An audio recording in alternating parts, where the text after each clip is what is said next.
الحمد لله رب العالمين والصلاة والسلام على أشرف الأنبياء والمرسلين وعلى آله وصحبه ومن تبعهم بإحسان إلى يوم الدين.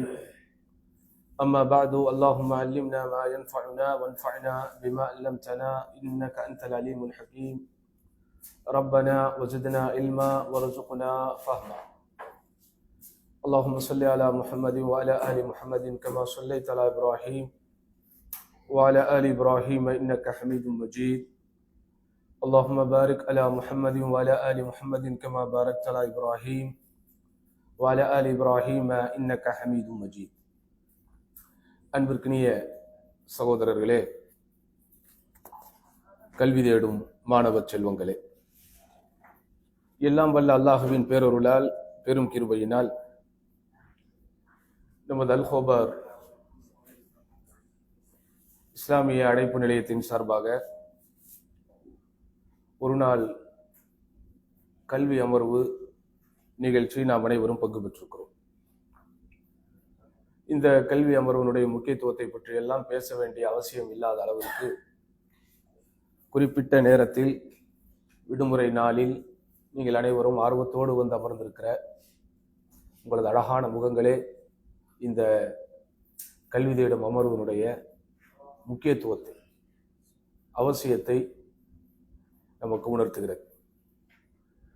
உடமையாக நீங்கள் தொடர்ச்சியாக இந்த தௌராக்களிலே பங்கெடுத்து வருகிறீர்கள். மாஷா அல்லாஹ், பேசப்படக்கூடிய கருத்துக்களை குறிப்புகள் எடுப்பதற்கும் உங்களுடைய கைகளில் பேனாக்களும் நோட்டுகளும் ஆவலோடு காத்திருக்கின்றன. உடமையாக ஒரு மணி நேரம் நாம் பயான் பேசுவது, அதை பொதுமக்கள் கேட்பது என்பதையெல்லாம் உடைத்து தகர்த்து இந்த நாள் முழுவதும் நான் உங்களோடும் நீங்கள் என்னோடும் மாஷா அல்லாஹ் அமர்ந்து ஒரு புத்தகத்தில் பயணிக்க போகிறோம். புத்தகம் சார்ந்த கல்விதான் பாதுகாக்கப்பட்ட கல்வி. வெறுமனே பேச்சாளர்களிடமிருந்தும் அல்லது எழுத்தாளர்களிடமிருந்தும் அல்லது சமூக வலைத்தளங்களின் வாயிலாக நாம் பெறுகின்ற விவரங்கள் அல்லது அந்த விவரங்களை மையமாக வைத்து விரிவுரைகள் செய்கிற மக்களிடமிருந்து எடுக்கப்படுகின்ற கல்வி என்பது பாதுகாக்கப்பட்ட கல்வி அல்ல. இன்றைக்கு நாம் ஃபிக்ஹு ரத்துல் முகாலிஃப், மாற்று கருத்துடையவர்களுக்கு மறுப்பு சொல்வதற்குண்டான ஃபிக்ஹ், அதை குறித்து நாம் வசித்து கொண்டிருக்கிற இதே தம்மா மாநகரத்தின் ஒரு புகழ்பெற்ற பல்கலைக்கழகத்தில் ஒரு மிக உயர்ந்த பொறுப்பிலே இருக்கக்கூடிய ஒரு பேராசிரியர் பெருந்தகை தான் இந்த நூலினுடைய ஆசிரியர். ஒரு மாஷா அல்லாஹ் புகழ்பெற்ற ஆசிரியர் பெருமக்களிடத்தில் முறைசார் கல்வியை பெற்றவர், சவுதி அரேபியாவினுடைய அங்கீகரிக்கப்பட்ட பல நிறுவனங்களின் முக்கிய பொறுப்புகளில் இருப்பவர், தன்னுடைய சொல்லாலும் எழுத்துக்களாலும் கல்வி ரீதியான அதுவும் தேர்ந்தெடுக்கப்பட்ட தலைப்புகளில், கல்வி மாணவர்களுக்கு தேவைப்படக்கூடிய தலைப்புகளில் அதிகமான ஆக்கங்களை தந்தவர். அப்படிப்பட்ட ஷேக் அவர்கள் தொகுத்திருக்கிற ஒரு முதக்கிரா, சுமார் ஒரு 79 அல்லது 80 பக்கங்கள் உள்ள ஒரு சின்ன குறிப்பேடு தான். ஆனால் இதில் ஷேக் அவர்கள் கொண்டு வந்திருக்கக்கூடிய செய்திகள், அதை விளக்கக்கூடிய முறைகள், அதற்கு ஆதாரமாக அவர் எடுத்து வைக்கக்கூடிய வாதங்கள், அந்த வாதங்களை வலு சேர்ப்பதற்கு அவர் குறிப்பிட்டிருக்கக்கூடிய சரித்திர நிகழ்வுகள் எல்லாமே அர்த்த புஷ்டியுடன் கூடிய கனப்பரிமாணத்துடன் கூடிய ஒரு விஷயங்கள். அதனால் இதை நம்முடைய அசர் மௌலவி அவர்கள், ஷேக் அசர் மௌலவி அவர்கள் முன்னுரையில் குறிப்பிட்டதை போல் முழுமையான ஒரு ஈடுபாடு இந்த வகுப்பிலே இருந்தால்தான் இந்த வகுப்பினுடைய முழுமையான பயனை நாம் பெற முடியும்.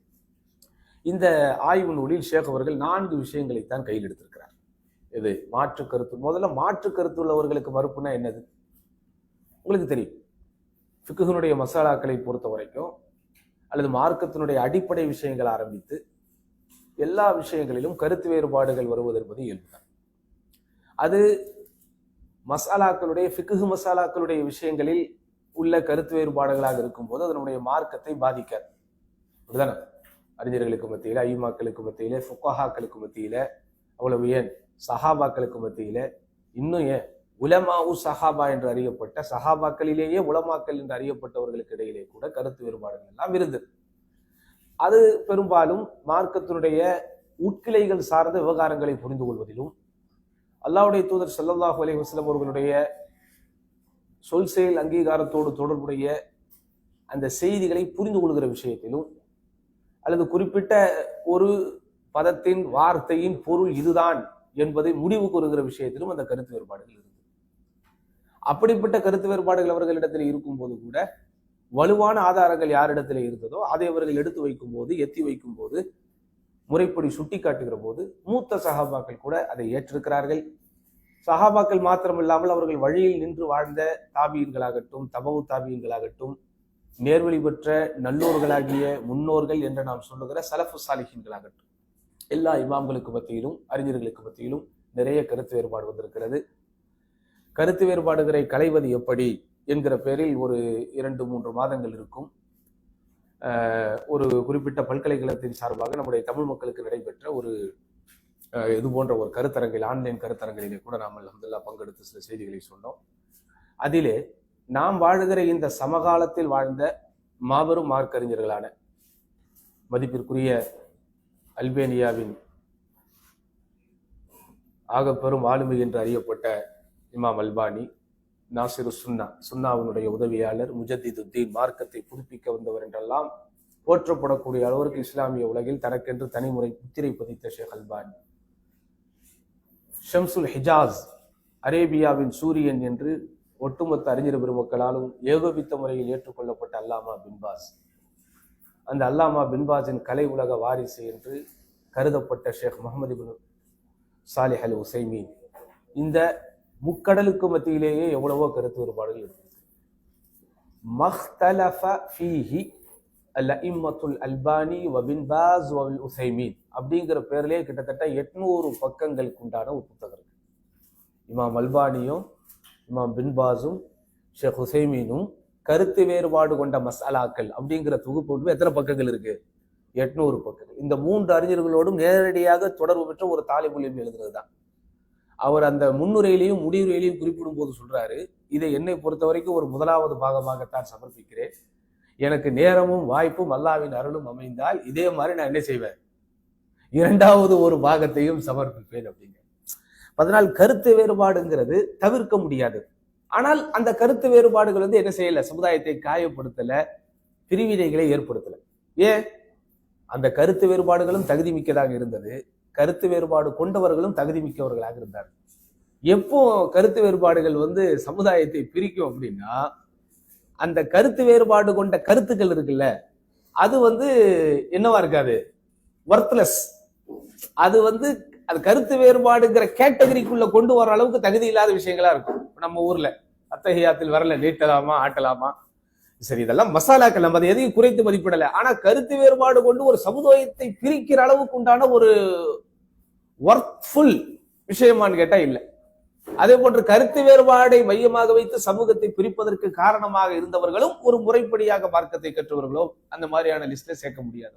பட் இவங்க, நான் உங்களுக்கு சொன்ன மாதிரி 800 பக்கங்களுக்கு கருத்து வேறுபாடு கொண்ட விஷயங்களையும் அப்படியே அப்படியே நீங்க அதை பாத்தீங்கன்னா ஆச்சரியப்பட்டிருக்கு. ஒரு எக்ஸல் டேபிள் மாதிரி அதுல போட்டுருவார், சீரியல் நம்பர், இந்த பக்கம் வரிசை எண் இருக்கு, அதுக்கப்புறம் கருத்து வேறுபாடு கொண்ட அந்த விஷயம் இருக்கு, தலைப்பு, அதுக்கப்புறம் 3 காலம். இதுல இமாம் அல்பானி என்ன சொல்றாரு, ஷேக் பின்பாஸ் என்ன சொல்றாரு, ஷேக் உசைமீன் என்ன சொல்றாங்க, சரியா? அதுல இந்த பக்கம் டிக் டிக் அப்படின்னு போட்டா இவங்க 2 பேரும் அதுல ஒரு கருத்துல இருக்கிறாங்க, இவர் மட்டும் அப்படியே அதுல கேட்டகரைஸ் பண்ணியிருக்கிறார். 3 பேரும் 3 விதமான கருத்துக்கள் கொண்ட மசாயில்கள் என்னென்ன, 3 பேர்ல 2 பேர் ஓகே சொல்லி ஒருத்தர் மட்டும் மாற்று சொன்ன மசாயில் என்ன, அதே மாதிரி இந்த 2 பேர் எதுலெல்லாம் ஒன்னா இருக்கிறாங்க, இந்த 2 பேர் எதுலெல்லாம் மாற்றமா இருக்கிறாங்க, அல்லது இந்த 2 பேர் ஒன்னா இருந்து அவர் மட்டும் எதுல, இப்படி சகோதரர்களை அக்கு வேறாக ஆணி வேறாக கருத்து வேறுபாடுகளை மாத்திரமே பிரித்து ஆயிரக்கணக்கான பக்கங்களுக்கு ஆய்வறிக்கைகள் இந்த சமூகத்தின் அறிவார்ந்த அறிஞர்களால் சமர்ப்பிக்கப்பட்டிருக்கிறது என்றால் நீங்க புரிஞ்சுக்கணும், இந்த கருத்து வேறுபாடுங்கிறது மார்க்கத்துல படிக்க வேண்டிய ஒரு டாபிக். சரிதானே? 2மே இருக்கு. நம்ம ஊர்ல அடிக்கடி சொல்லுவோம், அதாவது என்னன்னா, ஒண்ணு வளர்த்தால் குடிமி, அடிச்சா மொட்டை. ஒண்ணு கருத்து வேறுபாடு, பேசாத பேசாத பேசாத அப்படின்னு அவனை ஸ்டார்ட்லயே ஆஃப் பண்றது. இன்னொரு பக்கம் சாதாரண விஷயமாக இருந்தார்கள் கூட அதை ரொம்ப ஆர்வத்தோடு கருத்து வேறுபாடுகள் சம்பந்தப்பட்ட விஷயங்களையே, தர்க்கங்கள் சம்பந்தப்பட்ட விஷயங்களையே சமுதாயத்துல பூதாகரப்படுது. 2மே ஆபத்தான போக்கு. அப்ப அது போன்ற விஷயங்கள் எல்லாம் தாலிபுல் இல்ம், இதெல்லாம் பொதுமக்களிடத்துல பேச முடியாத ஒரு சப்ஜெக்ட். ஏன்னா இதுல முதல்ல கேட்கறதுக்கும் பேசுறதுக்கும் ஒரு பொறுமை வேணும். அதை புரிந்து கொள்வதற்கு ஒரு ப்ரீவியஸ் நாலேஜ்னு ஒண்ணு கொஞ்சமாவது இருக்கணும். ஒரு சில விஷயங்களை வந்து நம்ம பேசும்போது அதை குறித்து புரிந்து கொள்வதற்கு என்ன செய்யணும்? நமக்கு உதாரணமா ஃபிக்கு அப்படின்னு சொன்னா அது என்னன்னு உங்களுக்கு தெரியணும். ஃபிக்குனா என்ன அப்படின்னு நம்ம விளக்க ஆரம்பிச்சோம்னா இந்த கிதாப் என்ன செய்ய முடியாது, நம்ம படிக்க முடியாது. அப்படிதானே? இஃப்திலாஃப் கருத்து வேறுபாடு அப்படின்னா என்ன, இமாம்கள் அப்படின்னு சொல்லும் போது அது பற்றிய ஒரு சின்ன சின்ன ஒரு கருத்துக்கள், அது தொடர் இஸ்லாமிய வகுப்புகள்ல பங்கெடுக்கக்கூடிய மாணவர்களுக்கு மாஷா அல்லாஹ் அது குறித்த விவரங்கள் எல்லாம் தெரியும் என்கிற அந்த அடிப்படையில் நம்ம போறோம். அப்போ நம்ம உங்களுக்கு ஏற்கனவே சொன்ன மாதிரி ஷேக் அவர்கள் 4 விஷயங்களை தான் என்ன செய்யறாங்க, இந்த புத்தகத்துல ஆய்வுக்குரிய அடிப்படைகளாக எடுத்திருக்கிறாங்க. முதல்ல மன இச்சை கொண்டவர்கள் அல்லது பிதாத்துக்காரர்கள். இங்க ஷேக் 2 டேர்ம் பயன்படுத்துறாங்க, கலை சொற்கள். ஒன்னு அஹ்லுல் அஹ்வா அல்லது அஹ்லுல் இப்திதா. இது 2மே சற்றேறக்குரிய கொள்கை சார்ந்த நடைமுறையில் ஒரே அர்த்தத்தை தான் குறிக்கும். மன இச்சைக்காரர்கள் அல்லது பிதாத்துக்காரர்கள், பிதாத்துவாசிகள். இந்த பிதாத்துக்காரர்களுக்கு மறுப்பு கொடுப்பதனுடைய விளக்கம் என்ன, அந்த மறுப்பு எப்போது கொடுப்பது மார்க்கமயமாகும். ஏன்னா மறுப்பு கொடுக்கிறதுங்கிறது 2 விதத்துல இருக்குது. எல்லா மறுப்புகளும் மார்க்கமயமாக்கப்பட்ட மறுப்புகள் அல்ல. அப்படிதானே? இப்ப எனக்கும் இவருக்கு ஒரு நிர்வாக ரீதியான பிரச்சனை இருக்குன்னு வைங்க, இவரை நான் டிஸ்குவாலிஃபை பண்ணணும்னு முடிவு எடுத்துட்டேன். அப்போ நான் என்ன செய்வேன், இவருக்கு சூரத்துல் ஃபாத்திஹாவே தெரியல அப்படின்னு பேச ஆரம்பிப்பேன். சூரத்துல் ஃபாத்திஹா தெரியவில்லைங்கிறது குறைதான், ஆனா எதுக்காக சொல்றாங்க? அப்ப இது மஷ்ரூ கிடையாது. மஷ்ரூனா என்னது? மார்க்கமயமாக்கப்பட்ட மறுப்பு அல்ல. அப்போ மார்க்கமயமாக்கப்பட்ட மறுப்பு அப்படின்னா என்ன? அடுத்து அந்த மறுப்பு கொடுப்பதற்கு தகுதி வாய்ந்தவர் யார்? மறுப்பு கொடுப்பதற்கு தகுதி வாய்ந்தவர் யார்? அல்லது 4வது விஷயம், மறுப்பு கொடுப்பதில் பேண வேண்டிய, கடைபிடிக்க வேண்டிய சரியான வழிமுறை என்ன? இப்படி 4 விஷயங்களை ஷேக் அவர்கள் இந்த ஆய்வுகளின் அடிப்படைகளாக எடுத்திருக்கிறாங்க. முதலாவது விஷயம், பிதாத்துக்காரர்களுக்கு மறுப்பு சொல்லுதல். 2வது, மறுப்பு சொல்லுதல் எப்போது மார்க்கமயமாகும். 3வது, மறுப்பு சொல்வதற்கு உண்டான தகுதிகள் என்ன. 4வது, மறுப்பு சொல்வதில் பேண வேண்டிய மார்க்க வழிமுறைகள் என்ன. ஒரு அற்புதமான தலைப்பு. மொத்தத்துல இந்த விஷயங்கள் வந்து சதுரம் 4ஆ நீங்க புரிஞ்சுக்கணும். எப்படி புரிஞ்சுக்கணும்? நான் முதல்ல மறுப்பு, 2வது மறுப்பு சொல்லப்படக்கூடிய தலைப்பு, 3வது மறுப்பு கொடுக்கக்கூடிய அறிஞர், 4வது அந்த அறிஞர் பேண வேண்டிய ஒழுக்கங்கள். புரியுதா உங்களுக்கு? ஏன் இந்த மாதிரி மறுப்பு அப்படிங்கிறது ஏன் ஒரு தலைப்பா வருது அப்படின்னு சொன்னா, கருத்து வேறுபாடுகள் அப்படிங்கிற பேர்ல சமுதாயத்தில் இருக்கக்கூடிய எல்லா விஷயத்தையும் முதலில் ஷேக் அவர்கள் கருத்து வேறுபாடுகளாகவே ஏத்துக்கல. சரியா? உதாரணமா கணவன் மனைவிக்கு பிரச்சனை வருது, வரக்கூடிய எல்லா பிரச்சனைகளுக்கும் பஞ்சாயத்துக்கு ஆள் வருவாங்களா?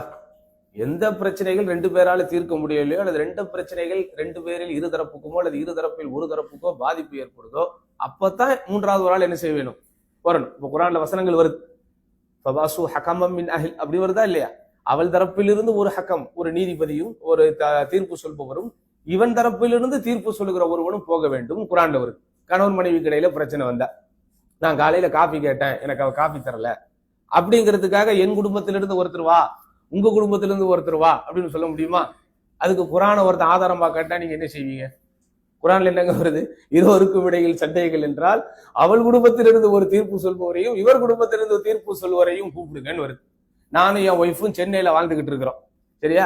எங்க அம்மா ஊர் எங்க பாப்பா ஊர் திருநெல்வேலியில இருக்குது, அவ அம்மா ஊர் அவ அப்பா ஊர் கேரளா இருக்கு. எக்ஸாம்பிளுக்கு சொல்றேன், கேரளாக்கு எங்களுக்கு சம்பந்தம் இல்லை, ஒரு எக்ஸாம்பிள். நீங்க பாட்டு வேற ஏதாவது நினைச்சிருக்கா, கேரளாங்கிறாரு அங்க எங்கேயும் போயிட்டாரான்னு நினைக்கிறாரு, ஒரு எக்ஸாம்பிள்.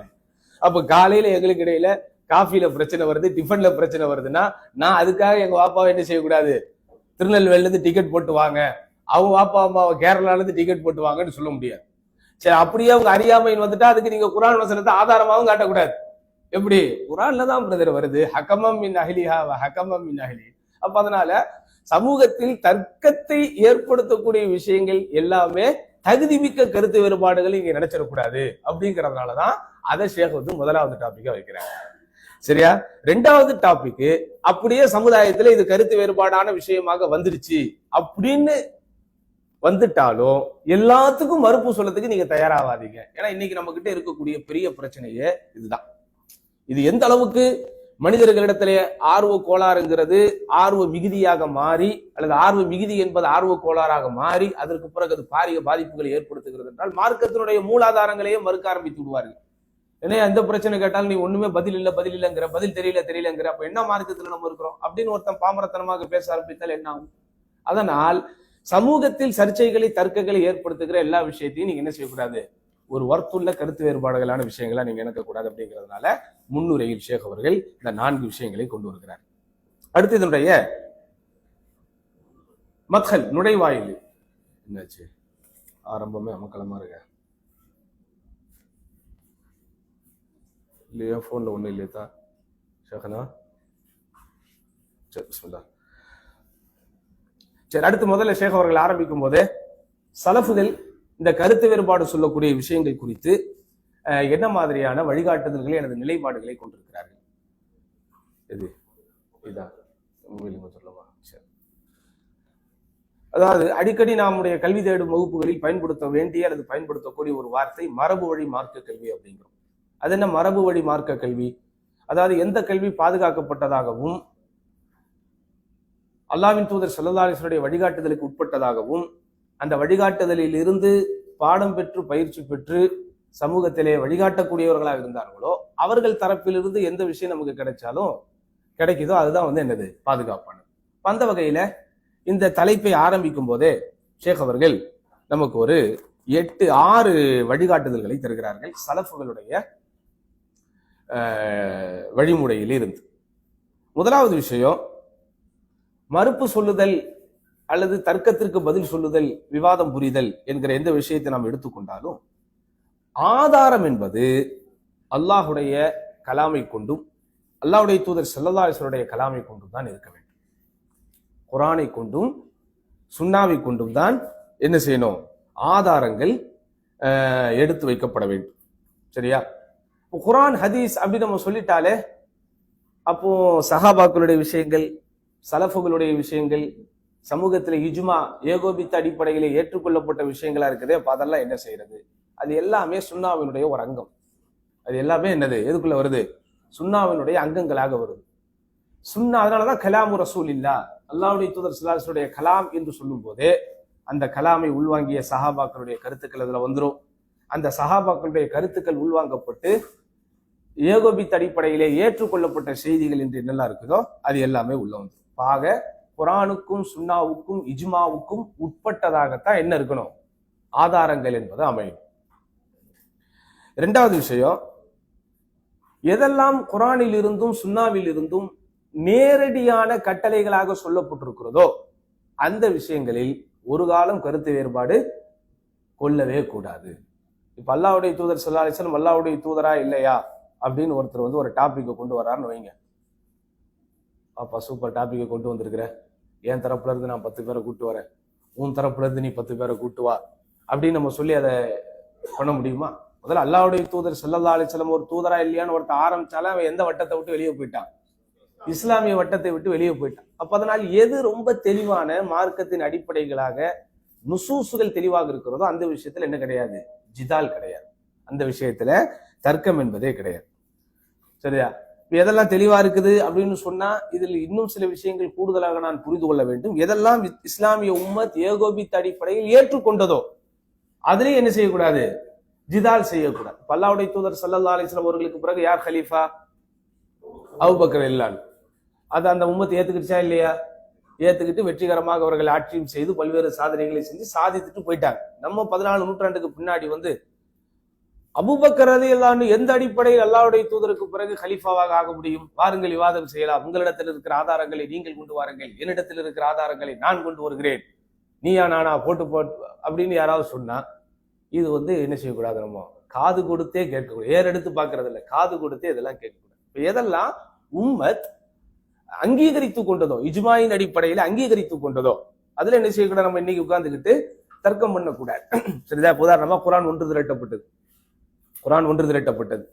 குர்ஆன் ஒரு புத்தக வடிவில் கொண்டு வந்தது. குர்ஆன் பிரதிகள் போட்டு எல்லா இடங்களுக்கும் போனது. இதெல்லாம் அங்கேயே முடிவு பண்ணி ஏற்றுக்கொள்ளப்பட்ட விஷயம். அதை என்ன செய்யக்கூடாது, நம்ம இன்னைக்கு உட்கார்ந்துக்கிட்டு பிரச்சனை பண்ணிக்கிட்டு இருக்கக்கூடாது, சர்ச்சை பண்ணிக்கிட்டு இருக்கக்கூடாது. அப்ப எதெல்லாம் குர்ஆனிலும் சுன்னாவிலும் இஜ்மாவிலும் ஏற்றுக்கொள்ளப்பட்ட விஷயங்களாக மார்க்கத்தில் இருக்கிறதோ சமூகத்தில் இருக்கிறதோ அந்த விஷயங்களை கருத்து வேறுபாடுகள் அப்படிங்கிற அந்த அம்சங்களுக்குள் கொண்டு வரக்கூடாது. மூன்றாவது, குர்ஆனுக்கோ சுன்னாக்கோ ஒருவர் மாற்றமான ஒரு கருத்தை உட்பட்டது என்று புரிந்து கொண்டு அவர் விஷயமாக நாங்கள் தர்க்கங்கள் செய்யப்படுகிறது என்றால் அவர் சொன்ன விஷயத்திற்கு கொடுக்கக்கூடிய மறுப்பே அவரை டிஸ்குவாலிஃபை ஆக்கிடாது. அதுவும் நல்லா புரிஞ்சுக்கும். இப்ப அஹ்லு சுன்னாவுடைய அறிஞர்களுக்கு மத்தியிலேயே சில கருத்து வேறுபாடுகள் நடந்திருக்கும். சரியா? இவரும் அஹ்லு சுன்னாவுடைய அறிஞர் தான், அவரும் அஹ்லு சுன்னாவுடைய அறிஞர் தான். ஆனா இவர் புரிந்து கொண்டதை விட இவர் என்ன செய்திருக்கிறாரு? ஆழமாக புரிந்து கொண்டு இவர் எதை கருத்து என்று சொல்லுகிறாரோ அதற்கு வலு சேர்க்கிற ஆதாரங்கள் இவர்கிட்ட இருக்குது, வலு சேர்க்கிற ஆதாரங்கள் இவர்கிட்ட இருக்குது அப்படின்னா இவருடைய கருத்தைத்தான் எதிர்க்கிறோமே தவிர அந்த எதிர்கருப்பு அவருக்கு சொல்லப்பட்டதானாலேயே அவர் என்ன செய்யக்கூடாது, நீங்க இஸ்திபாத் என்றால் என்ன டிஸ்குவாலிஃபை பண்ணிடக்கூடாது. அப்படியும் சில வரம்பு மீறிய நடைமுறைகள் இன்றைக்கு சமூகத்தில் இருக்குது. உதாரணமா இவரிடமிருந்து கல்வி எடுக்கலாமா இல்லையா, அல்லது இவர் சார்ந்த அறிவிப்புகளை எடுத்துக்கொள்ளலாமா இல்லையா, அல்லது இவர் கொடுத்திருக்கக்கூடிய ஃபத்வாக்களை மார்க்க கருத்துக்களுக்கு உட்பட்டதாக ஏற்றுக்கொள்ளலாமா இல்லையா அப்படிங்கிறதுக்கு உண்டான விதிமுறைகளை பார்க்கும்போது இல்ல இந்த குறிப்பிட்ட நூற்றாண்டுல இமாம் யாரு அவுனுல் மஹ்பூத் இவருக்கு எதிராக தர்க்கம் செய்திருக்கிறார், அப்ப அதனால அவரை நீங்க தள்ளி விட்டுறணும். இந்த நூற்றாண்டில் இமாம் அஹமது இப்னு ஹம்பல் இவருக்கு எதிராக தர்க்கம் செய்திருக்கிறார், அதனால இவரை தள்ளி விட்டுறணும் அப்படின்னு செய்யக்கூடாது. நீங்க ஒரு நபருக்கு எதிராக தர்க்கம் செய்யப்படுவதனாலேயே, விவாதம் செய்யப்படுவதனாலேயே, ஆதாரங்கள் எடுத்து சொல்லப்படுவதனாலேயே அவரை நீங்க என்ன செய்யக்கூடாது, வட்டத்திலிருந்து தகுதி நீக்கம் செய்து விடக்கூடாது. அவருடைய அந்த கருத்துலதான் அவருக்கு பிரச்சனை. மதுஹபை சார்ந்தவர்களுக்கும் சலஃபியத்தை பின்பற்றுவர்களுக்கும் இடையே இருக்கிற இமாலய வித்தியாசம் என்ன? ஒரு குறிப்பிட்ட மதுஹப்ல தாசுபா இருக்கிறவங்க அந்த மதுஹபனுடைய அறிஞர் என்ன சொன்னாலும் அதை ஏற்றுக்கொள்கிறார்கள். சரிதானா? இப்ப உதாரணம், நம்ம அஹ்லு சுன்னாவுடைய அறிஞர்கள் என்று யாரையெல்லாம் ஏற்றுக்கொள்கிறோமோ எல்லா அறிஞர்களும் மதுஹப் சார்ந்த கல்வியை கற்றுவிட்டு வந்தவர்கள் தான். இப்ப உதாரணமா இமாம் அல்பானியுடைய வாழ்க்கை வரலாறு நீங்க படிச்சா உங்களுக்கு தெரியும். இமாம் அல்பானியுடைய தகப்பனார் அதிதீவிர ஷாஃபி ஆதரவாளர். சரியா? இமாம் அல்பானி ஆரம்ப காலத்தில் படிச்ச ஃபிக்ஹ் ஷாஃபியை சார்ந்த ஃபிக்ஹ் தான். ஆனா அவர் ஷாஃபியை சார்ந்த ஃபிக்ஹ் எல்லாவற்றையும் கண்மூடித்தனமாக ஏற்றுக்கொள்ளாமல் எப்போ அவருக்கு ஆதாரங்கள் கிடைக்குதோ அந்த ஆதாரங்களை கொண்டு என்ன செஞ்சுக்கிட்டாரு, தன்னுடைய நிலைப்பாடுகளை மாற்றிக் கொள்கிறார். அவருடைய தகப்பனார் ரொம்ப காலம் இமாம் அல்பானியோட அவர் சண்டை போட்டுக்கிட்டே இருக்கிறாரு. இமாம் அல்பானி தன்னுடைய வாழ்க்கை வரலாறு குறிப்பிடும்போது இந்த கருத்தையும் சொல்றாங்க. கடைசி காலகட்டத்தில் என்னுடைய தகப்பனார் என்ன செஞ்சிட்டாரு, அவருடைய மதஹப் சார்ந்த அந்த தாசுபிலிருந்து அவர் விடுபட்டு உன் மூலம் அல்லாஹ் எனக்கு நிறைய நேர்வழிகளை தந்திருக்கிறான், நிறைய விஷயங்களுக்கு எனக்கு தெளிவை தந்திருக்கிறான் என்று எனக்கு நன்றி சொல்லியிருக்கிறார் அப்படின்னு குறிப்பிடுறாங்க. அப்ப இதுல இருந்து உங்களுக்கு என்ன புரியுது? ஒரு குறிப்பிட்ட மதுஹபினுடைய ஆதரவாளர்களாகவோ பின்பற்றக்கூடியவர்களாகவோ இருப்பவர்கள் தங்களுடைய இமாம் தங்களுடைய ஷேக் என்ன கருத்தை சொன்னாலும் ஏத்துக்கிறாங்க. ஆனா சலஃபியத்திலே உள்ள அறிஞர்கள் எல்லா இமாம்களையும் ஏற்றுக்கொள்கிறார்கள், ஆனால் கண்மூடித்தனமாக இல்லை. ஒருத்தர் நான் இவருக்கு மட்டும் ஃபாலோவரா இருப்பேன், அவர் என்ன சொன்னாலும் அதை பத்தி நான் கவலைப்பட மாட்டேன் அப்படின்னு. இவரு நான் எல்லாருக்கும் ஃபாலோவர்ஸா இருப்பேன், ஆனா எல்லாரும் என்ன சொல்றாங்களோ அதை நான் பார்த்துட்டு தான் ஃபாலோ பண்ணுவேங்கிறார். இல்ல எது கரெக்ட்? இவருதான் கரெக்ட், அப்படிதானே? ஏன்னா இப்ப இவர் இமாம் அஹ்மது இப்னு ஹம்பலை மட்டும் கண்மூடித்தனமாக பின்பற்றி கொண்டால் மதீனாவின் கல்வி கிடக்காக இருந்த இமாம் மாலிக் இப்னு அனஸ் அவருடைய நிலைமை என்ன? ஒருத்தர் மாலிக் ரஹிமஹுல்லாக்கு மட்டும் ஒரு முகல்லிதாக ஃபாலோ பண்ணக்கூடியவராக இருக்கிறார். இமாம் அஹ்லி சுன்னாவாக இருந்த அஹ்மது இப்னு ஹம்பல் அவருடைய நிலைமை என்ன? அம்மாவா இல்லையா? காசாவின் கல்வி பேரொலியாக இருந்த இமாம் ஷாஃபி அவங்களுடைய நிலை என்ன? ஈராக்கின் அறிவு சுடராக இருந்த இமாம் அபு ஹனீஃபா அவங்களுடைய நிலை என்ன? அப்ப யாராக இருந்தாலும் யாருக்கும் தக்லீது பண்ணாம, தக்லீத் ஆமாவாக கண்மூடித்தனமாக பின்பற்றுதல் அப்படிங்கிற ஒரு விஷயத்தை கொடுக்காம எல்லாரும் சொல்வது குர்ஆனுக்கும் சுன்னாவுக்கும் உடன்பட்டு இருக்குது அப்படிங்கிற அடிப்படையில ஏற்றுக்கொள்ளுவோம். யாருடைய கருத்து குர்ஆனுக்கும் சுன்னாவுக்கும் முரண்பட்டு இருந்தாலும் அந்த கருத்தை விடுவோமே தவிர அந்த கருத்தாளரை நாங்க விட மாட்டோம் அப்படிங்கிற அடிப்படையில ஒரு நிலைப்பாடு நம்ம கிட்ட இருக்கணும். மூன்றாவது, யாருடைய கருத்துக்கு மறுப்பு தருவதாக இருந்தாலும் அவர் எழுதிய ஆய்வுகள் நூல்கள் முற்றிலுமாக படித்து விட்டு தான் வரணும். இப்போ ஒருத்தர் ஒரு புக்கு எழுதியிருக்கிறாரு, அந்த புக்கில் சில தவறுகள் இருக்கு, இந்த புக்குக்கு மறுப்பு கொடுங்க அப்படின்னு கொடுத்தா எந்த இடத்துல அவர் மாற்று கருத்து சொல்லியிருக்கிறாரு? பக்கம் 250 இருந்து 265. ஓகே, அந்த 250 இருந்து 265 மாத்திரம் பிரிண்ட் போட்டு அதை மாத்திரம் படிச்சுட்டு வந்து என்ன செய்யக்கூடாது, நம்ம மறுப்பு கொடுக்கக்கூடாது. இதுதான் அவங்களுடைய அந்த மதுஹல்ல இருக்கக்கூடிய முக்கியமான விஷயம். யஜிபு இஸ்திக்ரா அக்வாலிஹிம் வ முவாஃபகத்திஹிம். மேலும் எந்தெந்த விஷயங்கள் எல்லாம் அவங்க நமக்கு உடன்பட்டு இருக்கிறாங்களோ அதையும் படிச்சுட்டு வரணும். ஒரு குறிப்பிட்ட மஸ்அலாவில் இவர் மாறுபடுகிறார் அப்படின்னா அதையும் முழுமையா படிக்கணும்.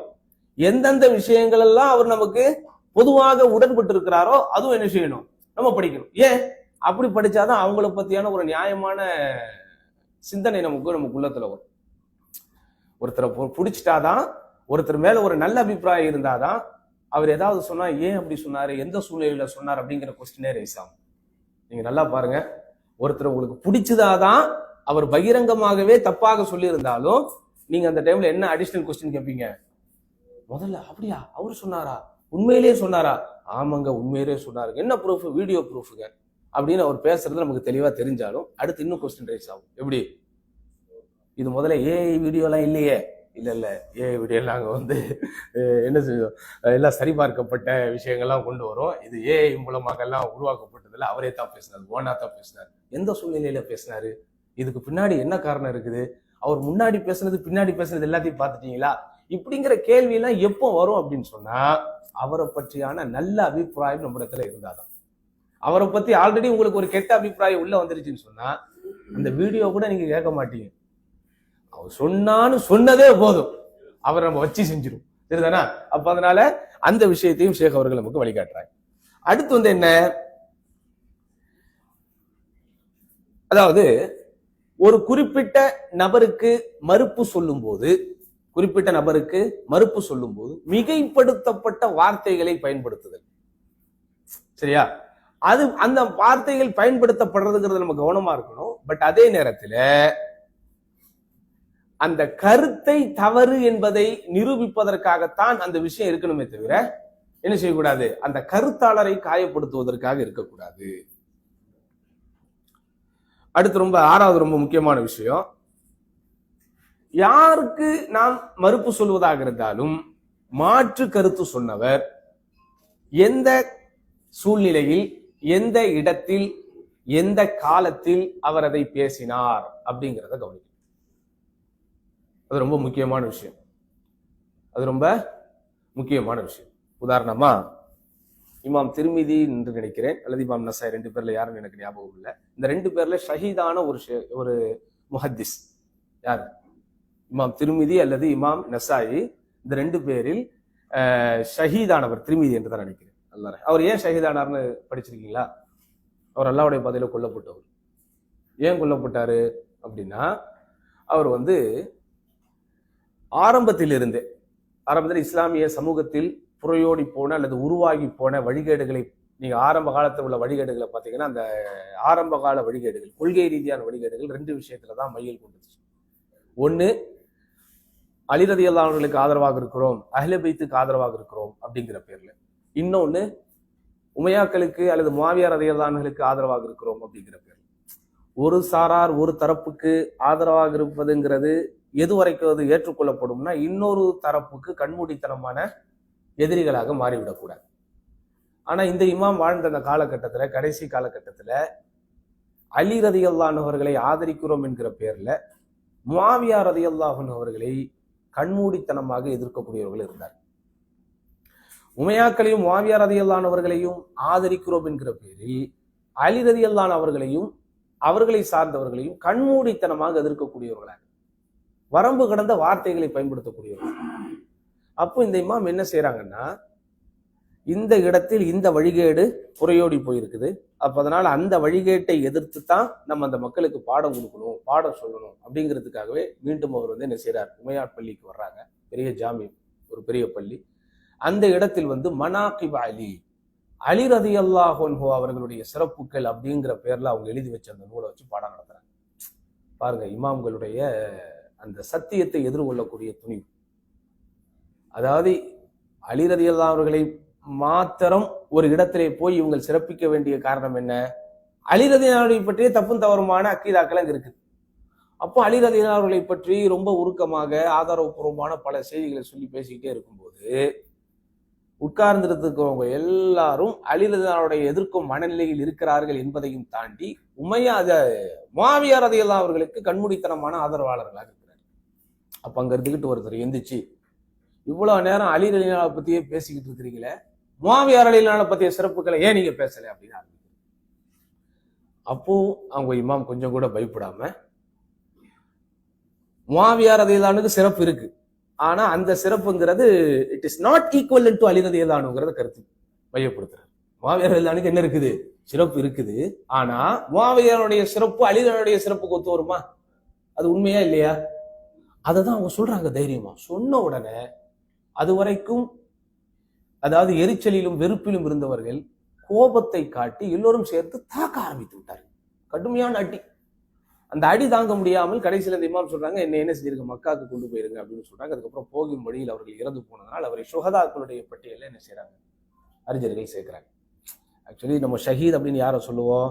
எதிரிக்கு எதிரியோடு சந்திச்சு போரிட்டு கொல்லப்பட்டவங்க தானே ஷஹீத் சொல்லுவோம். ஆனா மார்க்க ரீதியான ஒரு கருத்துக்களை எடுத்து சொல்லி அதை உள்வாங்கி கொள்ளக்கூடிய இல்ம் இல்லாத, பக்குவம் இல்லாத, அது ஜாகில்கள் என்றுதான் வரலாறு நூலையும் பதிவு செய்யப்படுது. அதனால நம்ம அவர்களை ஜாகில்கள் என்று சொல்வதில் தப்பேதும் இல்லை. அப்ப அந்த ஜஹில் உள்ள மக்களால் அவர்கள் அன்றைக்கு தாக்கப்பட்டு கடைசியில் அதிலேயே அந்த வழியிலேயே அதில் ஏற்பட்ட பாதிப்பிலேயே அவங்க என்ன செய்யறாங்க, கொல்லப்பட்டு மரணிக்கவும் செய்யறாங்க. அதனால அவங்க ஷஹீதுகளுடைய பட்டியலை சேர்க்கிறாங்க.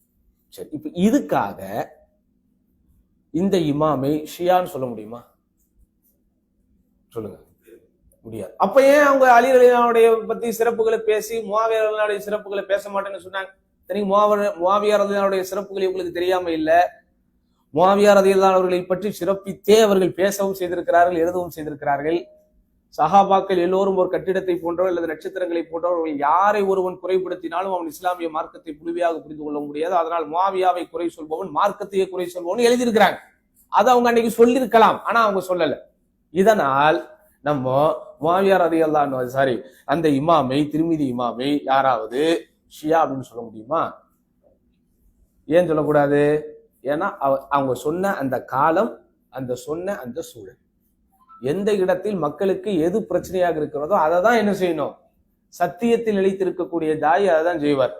அப்படி செய்தவர்கள் தான் சமூகத்தில் மிகப்பெரிய எதிர்ப்புகளை சம்பாதிச்சாங்க. இப்போ இமாம் இப்னு தைமியா ஆரம்பித்து நம்முடைய சமகாலத்தில் வாழ்ந்து மறைந்த ஷேக் அல்பானி வரைக்கும் சிறைவாசங்களை அனுபவித்திருக்கிறார்கள்.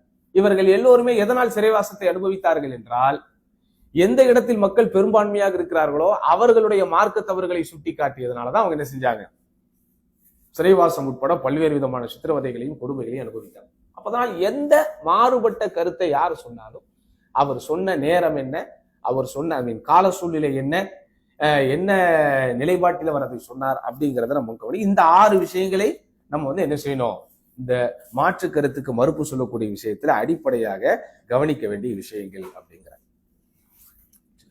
அடுத்து ஹிலாஃப், மாற்று கருத்து அப்படின்னு நம்ம சொல்லும் போது அதுல இன்னும் மேலதிகமாக அடிப்படையாக கவனிக்க வேண்டிய சில அம்சங்கள் இருக்கிறது. முதலாவது அம்சம் என்ன? ينبغي أن نعلم أن الخلافة قضية حتمية الوقوع. வேறுபாடு என்பது, கருத்து வேறுபாடு என்பது கட்டாயம் இந்த உம்மத்தில் நடந்தே தீரும். யாராலும் என்ன செய்ய முடியாது, அதை ஒழிக்க முடியாது. எவ்வளவு பெரிய அறிஞர்கள் இந்த உலகத்துல பிறந்து வளர்ந்தாலோ, எவ்வளவு பெரிய தத்துவ மேதைகள் இந்த சமூகத்துல பிறந்து வளர்ந்தாலும் கருத்து வேறுபாடுகள் என்ன செய்ய முடியாது, முதல்ல ஒழிக்க முடியாது. அப்ப மாற்று கருத்துக்கு மறுப்பு சொல்லுதல் அப்படிங்கிறதா இருந்துகிட்டே இருக்குமே தவிர மாற்று கருத்தே வராத ஒரு சூழல் இந்த சமூகத்திலே உருவாகி விட்டது அப்படின்னு சொல்ல முடியுமா? சொல்ல முடியுமாத்தா? இப்போ முஹம்மது அப்துல் வஹாப் இருந்தாங்க, வேலைகளை எல்லாம் செய்தார்கள், இப்படி எல்லாம் அவர்கள் சமூகத்திலே மாஷா அல்லாஹ் மாற்றங்களை உண்டு பண்ணார்கள் அப்படின்னு நம்ம எவ்வளவு சொன்னாலும், அது போன்ற அறிஞர்களும் அது போன்ற அழைப்பாளர்களும் அல்லது அது போன்ற சிந்தனையாளர்களும் புரட்சியாளர்களும் காலத்திற்கும் வருதான் செய்வார்களே தவிர கருத்து வேறுபாடுகள் என்பது சமுதாயத்துல இருக்கவே இருக்காது.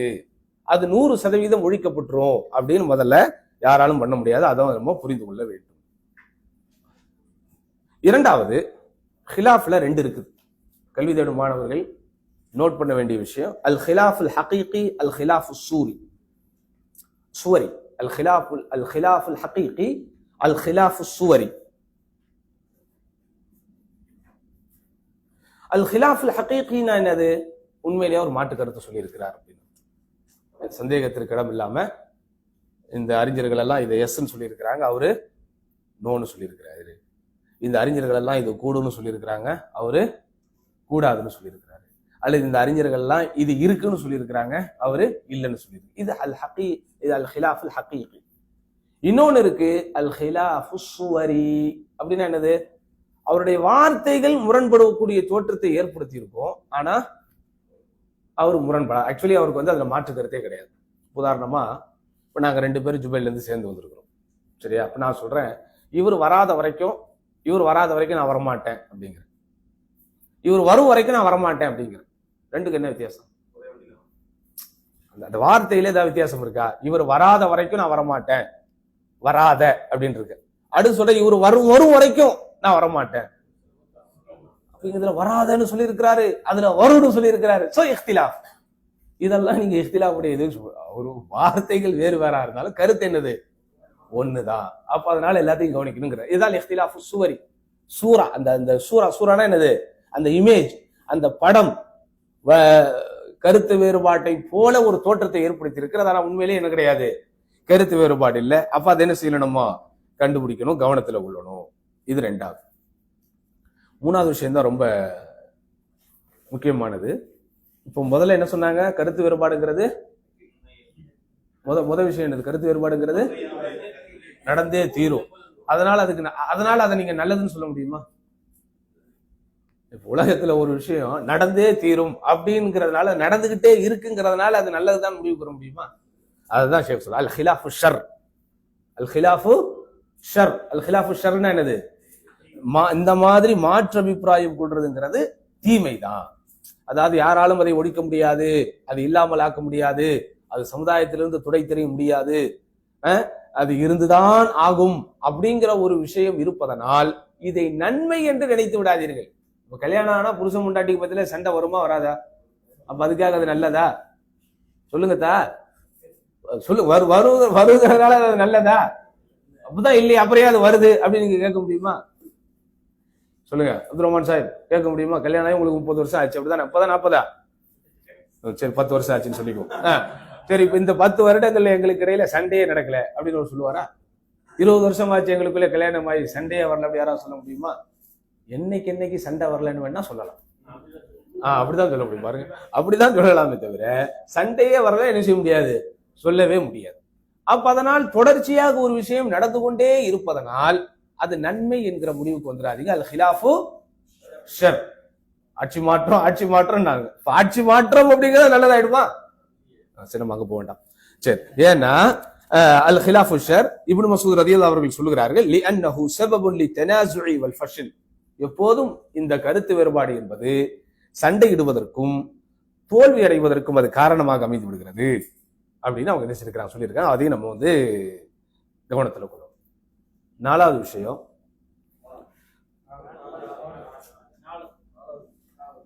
அறிஞர்களுக்கு மத்தியில கருத்து வேறுபாடு வேற ஒண்ணும் இல்லை.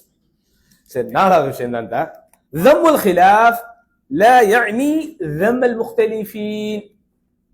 கருத்து வேறுபாடு கொள்வதுதான் இடித்துரைக்கப்பட்டிருக்கிறதே தவிர கருத்து வேறுபாடு கொண்டவர்களை அல்ல. திரும்ப அதை ஷேக் ஏன் கொண்டு வரார் அப்படின்னு சொன்னா, சண்டைக்கும் சச்சரவுக்கு அதுதான் காரணம். இப்ப எங்களுக்கு இடையில மசாலாக்கள்ல பிரச்சனை இருக்கலாம், ஆனா எனக்கும் அவருக்கு நானும் என்னவாயிடக்கூடாது, எதிரியாகி விடக்கூடாது. என்னை ஆதரிப்பவர்கள் அவருக்கும், அவரை ஆதரிப்பவர்கள் எனக்கும் எதிரியாயிடக்கூடாது. ஏன் இந்த மதுஹபுகள் என்பது ஒரு சர்வதேச அரசியல் பிரச்சனையாக அளவுக்கு கூட இஸ்லாமிய சமூகத்துக்கு மத்தியில் மாறியது என்றால் அந்த இமாம்கள் நன்றாகத்தான் இருந்திருக்கிறாங்க. நீங்க இமாம் ஷாஃபியை பற்றி, இமாம் அபு ஹனீஃபாவை பற்றி ஏனைய இமாம்கள் சொன்ன கருத்துக்கள் அப்படிங்கிறத பாத்திரம் நம்ம தொகுத்தாலே எவ்வளவு அற்புதமான அறிஞர்கள் அவங்க அப்படின்னு நம்ம சொல்லுவோம். ஆனா இவரை ஆதரித்தவர்களிடத்திலும் அவரை ஆதரித்தவர்களிடத்திலும் என்ன கிடையாது, ஒரே மாதிரியான ஒற்றுமை இல்லை.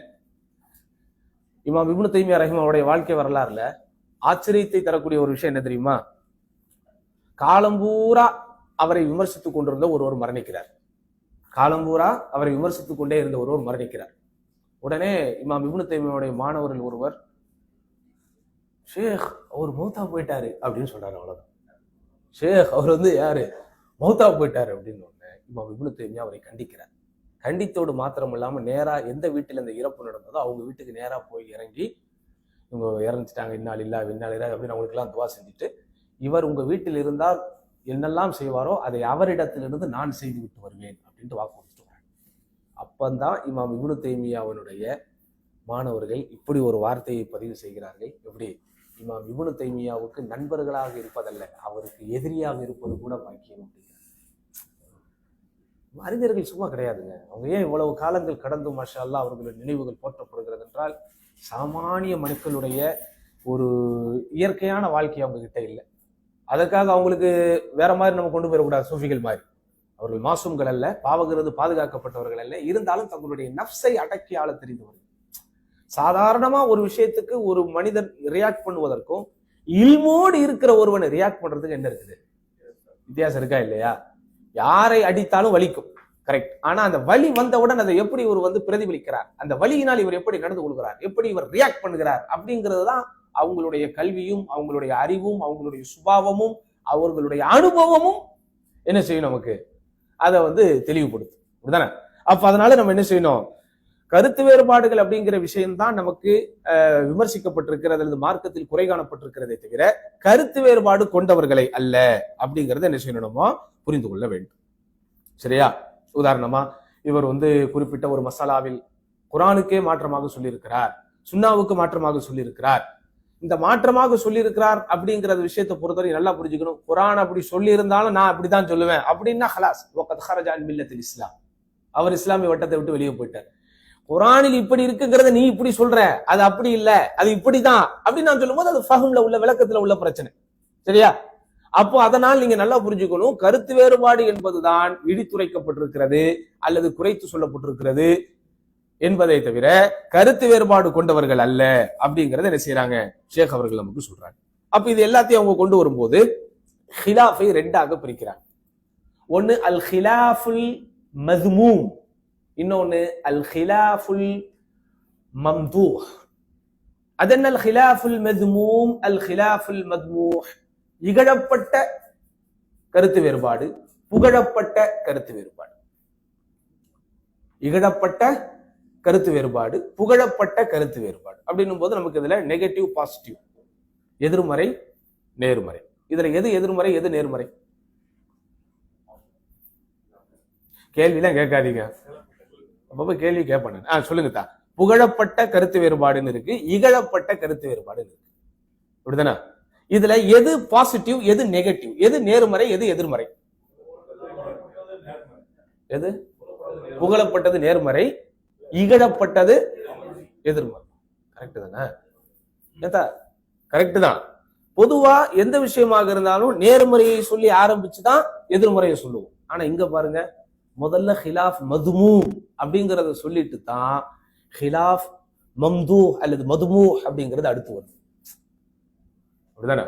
உதாரணமா டூ டோன்ட்ஸ் அப்படின்றது, செய்பவைகள் செய்யக்கூடாதவைகள் அப்படின்னு இருக்கும்போது முதல்ல எதை வரிசைப்படுத்துவோம்? டூ, செய்ததெல்லாம் செய்யணும். இப்போ நோன்பை முறிப்பவைகள் நோன்பை முறிக்காதவைகள் அப்படின்னு நான் எழுதுனா முதல் எதை எழுதுவேன்? சொல்லுங்க. ஓகே, முறிப்பவைகள்ங்கிறது பாசிட்டிவா, முறிக்காதவைகள் அப்படிங்கிறது பாசிட்டிவா? அப்ப அந்த மாதிரி தலைப்புகளுக்கு ஏத்த மாதிரி தான் எது முன்னாடி எது பின்னாடிங்கிறது தர்த்தீப்ல வரும். அப்படிதானே? ஆமாவா இல்லையா? அப்ப அந்த மாதிரி புகழப்பட்ட கருத்து வேறுபாடு, இகழப்பட்ட கருத்து வேறுபாடு. அது என்ன புகழப்பட்ட கருத்து வேறுபாடு? இந்த மாதிரி கருத்து வேறுபாடு இருக்கத்தான் செய்யணும். அப்படி இருந்தா உடனே அதை நம்ம கன்சிடர் பண்ணணும், அதுக்கு முக்கியத்துவம் கொடுக்கணும், அதுக்கு மறுப்பு சொல்ல வரணும், இந்த மாதிரி எல்லாம் அதுக்கு மறுப்புகள் செய்யணும், இதெல்லாம் மார்க்கத்துக்கு செய்யக்கூடிய சேவை அப்படின்னு நீங்க எழுதுனீங்கன்னா அதுக்கு பேரு புகழப்பட்ட கருத்து வேறுபாடு. இகழப்பட்ட கருத்து வேறுபாடுன்னா என்ன? இந்த மாதிரி விஷயத்துல எல்லாம் நீங்க கருத்து வேறுபாடே கொள்ளக்கூடாது, இந்த மாதிரி விஷயத்துல எல்லாம் கருத்துப்பாடு கொண்டு சமுதாயத்தை பிரிக்க கூடாது, இந்த மாதிரிலாம் யாராவது கொண்டு வந்தா முதல்ல அதை நீங்க கண்டுக்கவே கூடாது அப்படின்னு நம்ம சொல்லும்போது அது இகழப்பட்டது.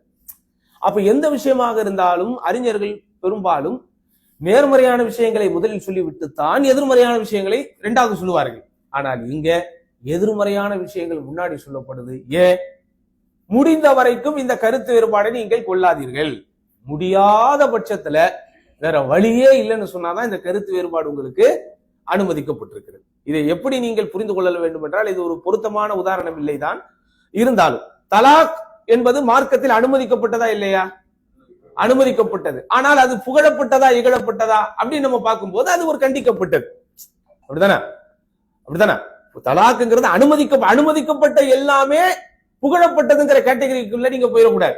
அனுமதிக்கப்பட்டதுதான். ஆனா அதுக்காக நீங்க எப்பவுமே கையில என்ன செய்யக்கூடாது, எடுத்துக்கொள்ளக்கூடாது. அது முடியாத பட்சத்துல வாழ்வா சாவாங்கிற பிரச்சனை வரும்போதுதான் எடுக்கணும். அந்த மாதிரிதான் கருத்து வேறுபாடுங்கிறது அனுமதிக்கப்பட்டது, ஆனால் அடிப்படையில் அது இகழப்பட்டது. ஆனால் அதே நேரத்தில் புகழப்பட்டதுன்னு இருக்கு, அதை நம்ம பின்னாடி பார்ப்போம். சரியா? அப்ப அந்த இகழப்பட்ட அல்லது இகழ்ச்சிக்குரிய கருத்து வேறுபாடுகளை பொறுத்த வரைக்கும் அறிஞர்கள் சில விஷயங்களை நமக்கு வழிகாட்டுறாங்க. முதலாவது விஷயம் என்ன? அவர்களை விட்டு தவிர்ந்திருப்பது,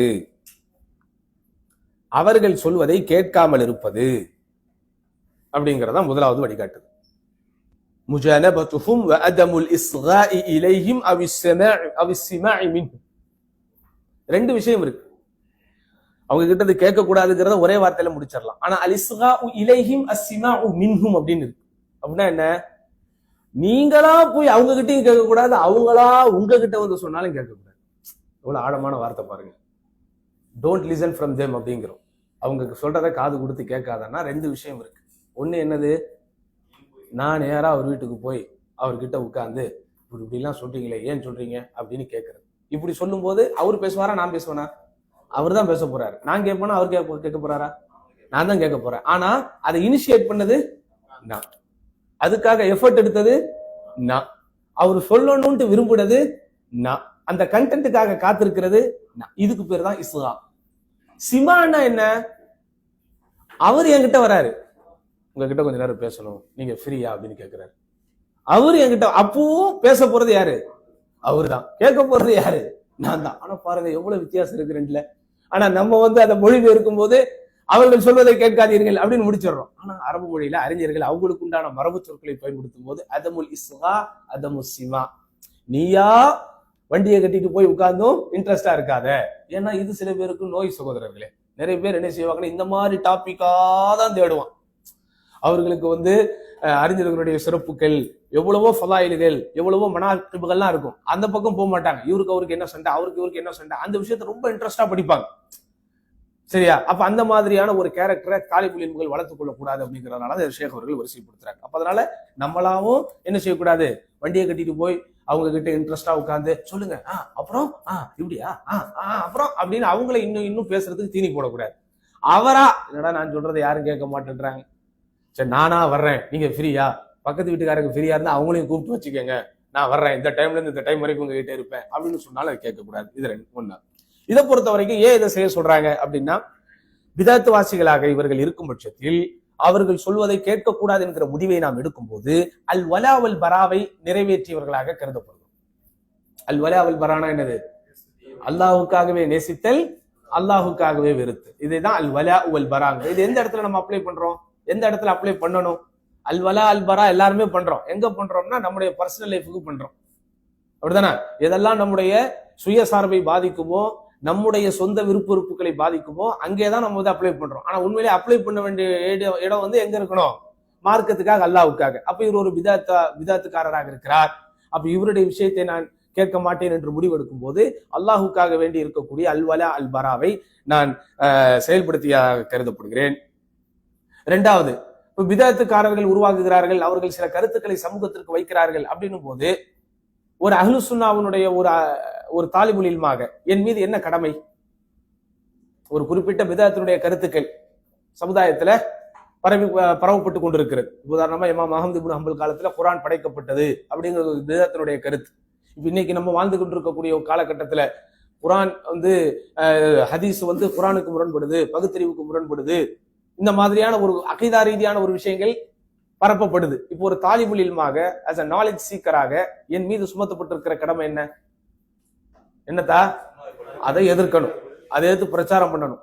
அதெல்லாம் எனக்கு வாய்ப்பு இல்லாட்டா குறைஞ்சபட்சம் விலகியாவது இருக்கணும். அப்ப அந்த கடமையை நான் நிறைவேற்றுவனாக கருதப்படுகிறேன். மூன்றாவது என்ன? இதன் மூலம் பிற மக்களையும் பாதுகாப்பதற்குண்டான ஒரு அக்கறைப்படியில் நான் ஈடுபடுகிறேன். இப்போ உதாரணமா முதல்ல அவர் எனக்கு போன் அடிக்கிறார், எப்படி இந்த மாதிரி இந்த விஷயமா நான் உங்ககிட்ட பேச வரணும் அப்படிங்கிறார். ஓகே நீங்க வாங்க அப்படின்னு நான் சொல்லிட்டேன்னு வைங்களேன். அதுக்கு அடுத்து என்னெல்லாம் நடக்கும்னு எனக்கு தெரியாது. அடுத்து மிக அதிகமா என்ன நடக்கும் தெரியுமா? அசர் மொழிக்கு ஒரு போன் அடிப்பார், நான் இந்த மாதிரி அன்சார் ஹுசைனுக்கு இதை பத்தி பேசினேன், அவர் ஓகே சொல்லிட்டாரு, நீங்க வரீங்களா? அவர் ஓகே சொல்லிட்டாரா? சாப்பு நான் வரேன். இப்ப இப்ப முதல்ல அவர் அசர் மொழிக்கு போன் அடிக்கிறார், அவர் இல்லைன்னு சொல்லிட்டார். அடுத்து எனக்கு வரும் போனு, நான் கேட்பேன் அசர் மொழிக்கு பேசுனீங்களான்னு கேட்டேன். பேசுனேன். அவர் என்ன சொன்னாரு, இல்ல அவர் இதெல்லாம் வேணான்ட்டார். அப்படி எனக்கு வேணாம். இதுதான் ஆக்சுவலி நான் ஒரு நிலைப்பாட்டை எடுப்பது சில கட்டத்துல என்ன ஆகும் என் போல அடுத்தவர்கள் என்ன நிலைப்பாட்டை எடுத்திருக்கிறார்கள் அப்படிங்கிறத வச்சுதான் நான் முடிவு எடுக்கப்படும். நீங்க இதை நீங்க ரொம்ப சிம்பிளா புரிஞ்சுக்கலாம். ஒரு ஆள்கிட்ட போய் உட்கார்ந்து ஒரு ஆளை பத்தி பேச ஆரம்பிங்க. நீங்க ஒரு பர்பஸாவே செய்யுங்களேன். உங்களுக்கு தெரியும், 2 பேரை நீங்க தேர்ந்தெடுங்க செலக்டடா. இவரும் அவரும் வயதிலும் அனுபவத்திலும் பழக்க வழக்கத்திலும் ஒரே மாதிரியானவங்கன்னு முடிவு எடுத்துட்டு முதல்ல ஒரு நபர்கிட்ட போங்க. ஒருத்த போய் அவர் இருக்கார, அவர் பேர் சும்மா வச்சுக்குவோம், அன்வர் அப்படின்னு வச்சுக்கோங்க. அன்வர் யாராவது இருந்தா கோச்சிக்காதீங்க, அன்வர் அப்படின்னு வச்சுக்கோங்க. அன்வர் ஏன் தான் இப்படி பண்றான்னு தெரியலங்கன்னு ஆரம்பிங்களேன். என்னன்னே அவருக்கு தெரியாது. ஆமாங்க இந்த அன்வர் அப்படிதாங்க அப்படின்னு அவர் சொல்லுவார். இன்னொரு ஆள்கிட்ட போங்க, அன்வர் மஷா அல்லாஹ் சும்மா சொல்லக்கூடாதுங்க, என்னன்னு ஆமாங்க அவர் ரொம்ப நல்ல மனுஷங்க. ஏன்னா ஒவ்வொரு மனிதனுடைய வாழ்க்கையில நல்லதும் இருக்கும் கெட்டதும் இருக்கும். ஆனா அது எங்க எடுத்துக்கொள்ளப்படும், இன்னொருத்தவங்க சாவி கொடுக்கும் போதுதான். இப்போ நீங்க ஒரு மேனேஜரா இருக்கிறீங்க, உங்ககிட்ட நான் இதெல்லாம் செய்யலாம் அப்படின்னு காட்டுறேன், நீங்க ஓகே அப்படின்ட்டு போயிருவீங்கன்னு வைங்களேன். இப்போ அது சக்சஸ் ஆயிடுச்சுன்னா அதனாலதான் நான் ஓகே சொன்னேன் அப்படின்னு நீங்க சொல்லுவீங்க. ஃபெயிலியர் ஆயிடுச்சுன்னா எனக்கு அன்னைக்கே தெரியும், அதனாலதான் நான் ஓகே மட்டும் சொன்னேன். ஓகே தான் சொன்னேன், ஓகே மட்டும் சொன்னேன். ஓகேக்கு ஓகே மட்டும் என்ன வித்தியாசம், அதெல்லாம் எனக்கு தெரியாது. எனக்கு அன்னைக்கே தெரியும் இதுல பிரச்சனை இருக்கு, அதனாலதான் ஓகே மட்டும் சொல்லிட்டு போயிட்டேன் அப்படிமா. அப்ப எந்த விஷயமும் சகோதரர்களே எப்படி நீங்கள் அதை ஆரம்பிக்கிறீர்கள் என்பதை வைத்துத்தான் அது அடுத்தவர்களிடத்தில் இம்பாக்ட் செய்யப்படும். இப்போ ஒரு பிதாத்துவாதி என்னிடத்திலே இது குறித்து பேச வருகிறேன் என்று சொல்லும் போது நான் மறுத்து விட்டால் அடுத்தவர்கள் அதை மறுப்பதற்கு என்ன இருக்குது, கூடுதல் பாசிபிலிட்டி. நான் அதை ஓகே வாங்க பேசுங்க அப்படின்னு சொல்லிட்டா என் போன்றவங்களும் என்ன செய்வாங்க, அதையே செய்வாங்க. அப்ப அதனாலதான் ஷேக் ரொம்ப அழகா சொல்றாங்க, எப்படி ஜஜ்ரு கைரிஹிம் மினல் இன்ஜிலாகி ஃபி ஹாதிஹில் அஹ்வா. இந்த மன இச்சை சார்ந்த பிதஅத் சார்ந்த கருத்துக்கள் அடுத்தவர்களிடத்திலும் போகாமல் இருப்பதற்கு நீங்கள் ஒரு வழிவகை செய்து விட்டீர்கள்.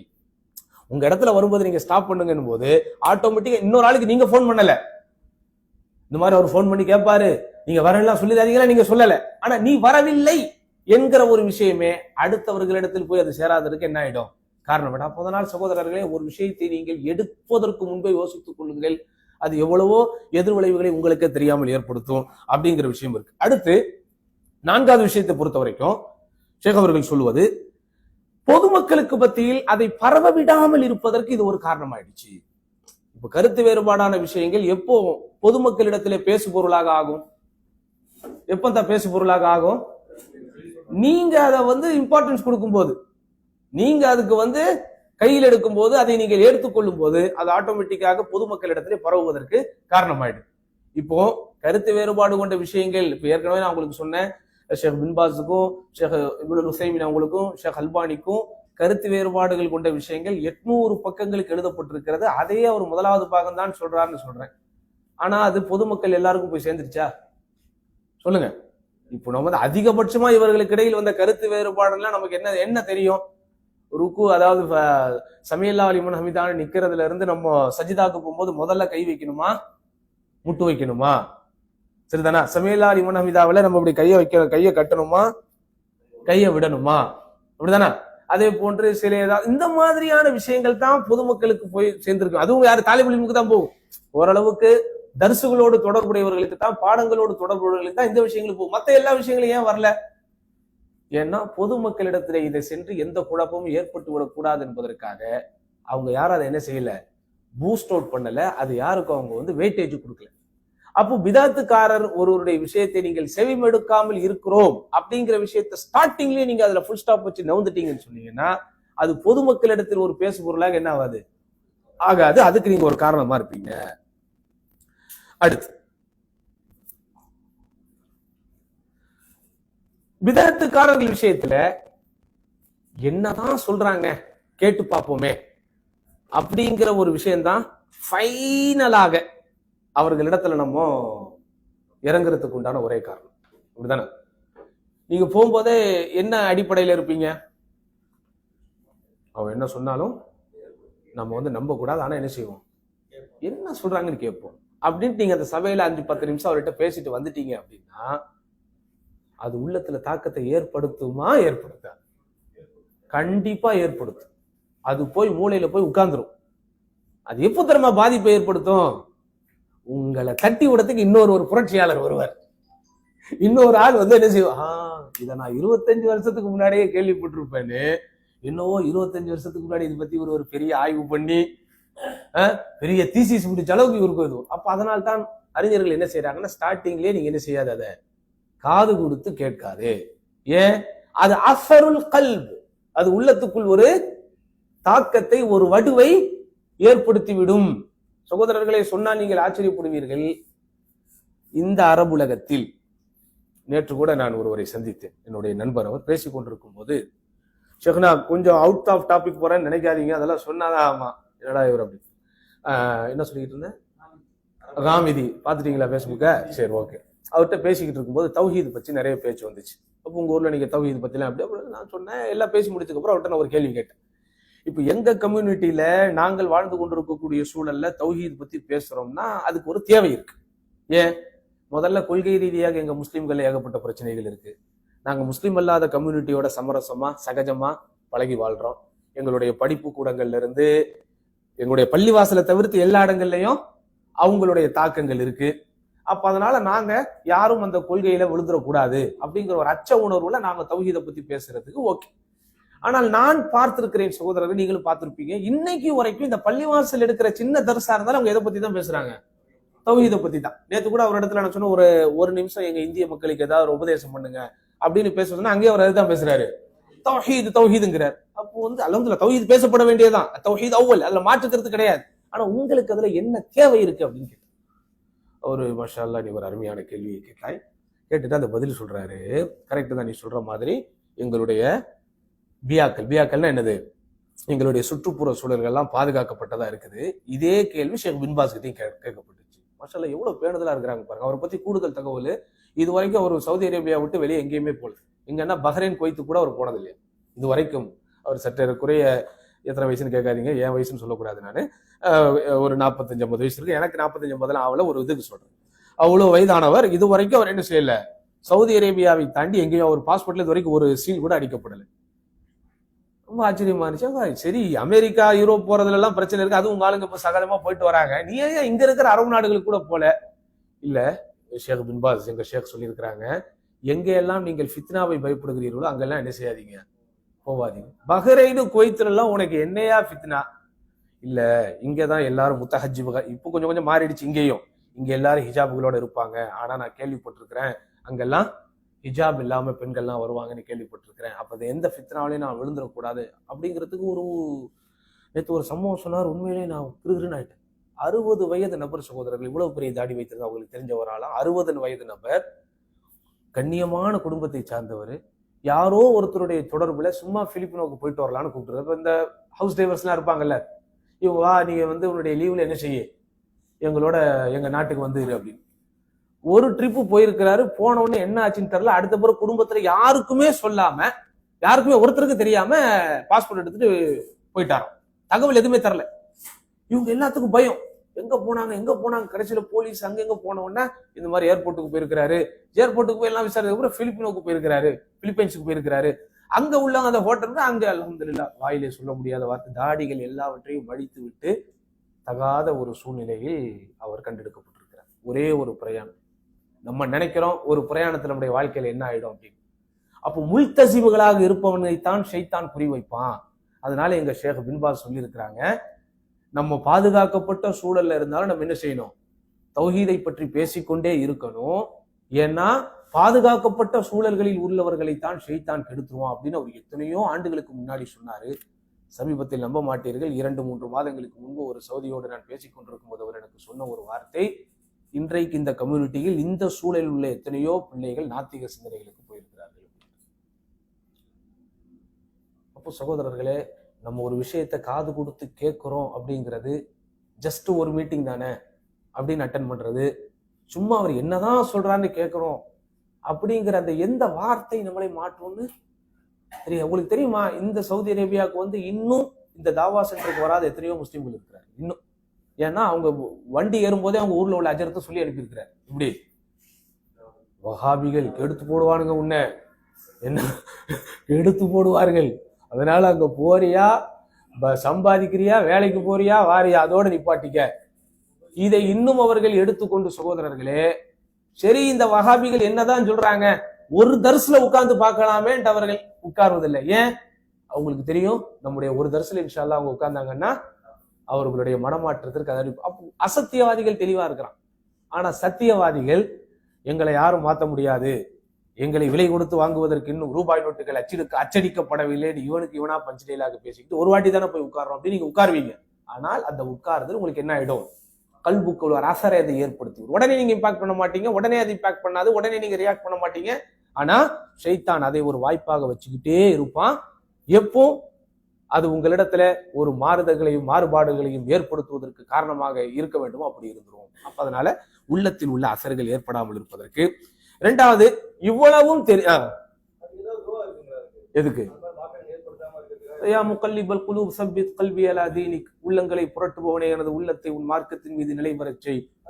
அது போதும். ஃபித்னாக்கள் இருந்து யா அல்லாஹ் உன்னை கொண்டு பாதுகாவல் தேடுகிறேன். அல்லாஹும்மி அஊது பிக மின் ஹமஸாத்தி ஷயாத்தீன் வ அஊது பிக ரப்பி அன் யஹ்துரூன். யா அல்லாஹ் ஷைத்தான்களுடைய ஊசலாட்டங்களில் இருந்தும் அவர்கள் என்னிடம் இருந்து எனக்கு பாதிப்புகள் ஏற்படுத்துவதும் உன்னை கொண்டு பாதுகாவல் தேடுகிறேன். அதனாலதான் காலை மாலை அவுராதுகள், ஒதுவோடு இருப்பது, ஆயத்தில் குறிச்சு ஓடிக்கொள்வது, என்னது ஃபித்னத்துல் மஹ்யா வல் மமாத், வாழ்க்கை மற்றும் மரணத்தினுடைய ஃபித்னாக்கள் இருந்து உன்னை கொண்டு பாதுகாவல் தேடுகிறேன். அது ஃபித்னா சோதனை அப்படின்னு சொல்லும் போதே நமக்கு காசு போறது, வேலை போறது, அதுதான் மைண்ட்ல வந்து நிக்குமே தவிர கொள்கை போறது, மார்க்கம் போறது நமக்கு வந்து நிக்காது. ஆனா அந்த ஃபித்னாவில் முதன்மையானது என்னது, கொள்கை ரீதியாக மார்க்க ரீதியாக மாற்றங்கள் வருது. அடுத்த சகோதரர்களே, அவங்க ஏன் அதை தவிர்த்திருக்கணும் அப்படின்னு சொன்னா, அல் ஹவுஃபு மினல் உகூஃபி ஸஹத்தில்லாஹ், இவ்வளவு தூரம் கண்டிக்கப்பட்டு இவ்வளவு தூரம் இது இழுத்திருக்கப்பட்டு கொள்கையே போய்விடும் என்கிற ஒரு அபாய சூழ்நிலை இருக்குது. அப்படிங்கறதெல்லாம் மீறி அங்க போய் நம்ம உட்கார்ந்தோம்னா இது யாருடைய சாபத்தை பெற்று தந்துரும், அல்லாஹ்வுடைய சாபத்தை பெற்று. அப்ப அல்லாஹ்வுடைய சாபத்திற்கு, அல்லாஹ்வுடைய தண்டனைக்கு பயந்து என்ன செய்யக்கூடாது, அதுல போய் உட்காரக்கூடாது அப்படின்னு சொல்லி நமக்கு ஷேக் அவர்கள் 6 விதமான வழிகாட்டுதல்களை தராங்க. அதாவது 6 விதமான வழிகாட்டுதல்கள் எதுக்குள்ள வருது, ஏன் நம்ம அஹ்லுல் பிதாக்காரர்களிடம் காது கொடுத்து கேட்கக்கூடாது. முதலாவது விஷயம் என்னது, எதுக்காக, அல் வராவல் பராவை நிலைநாட்டுவதற்காக. இரண்டாவது வந்து என்னது,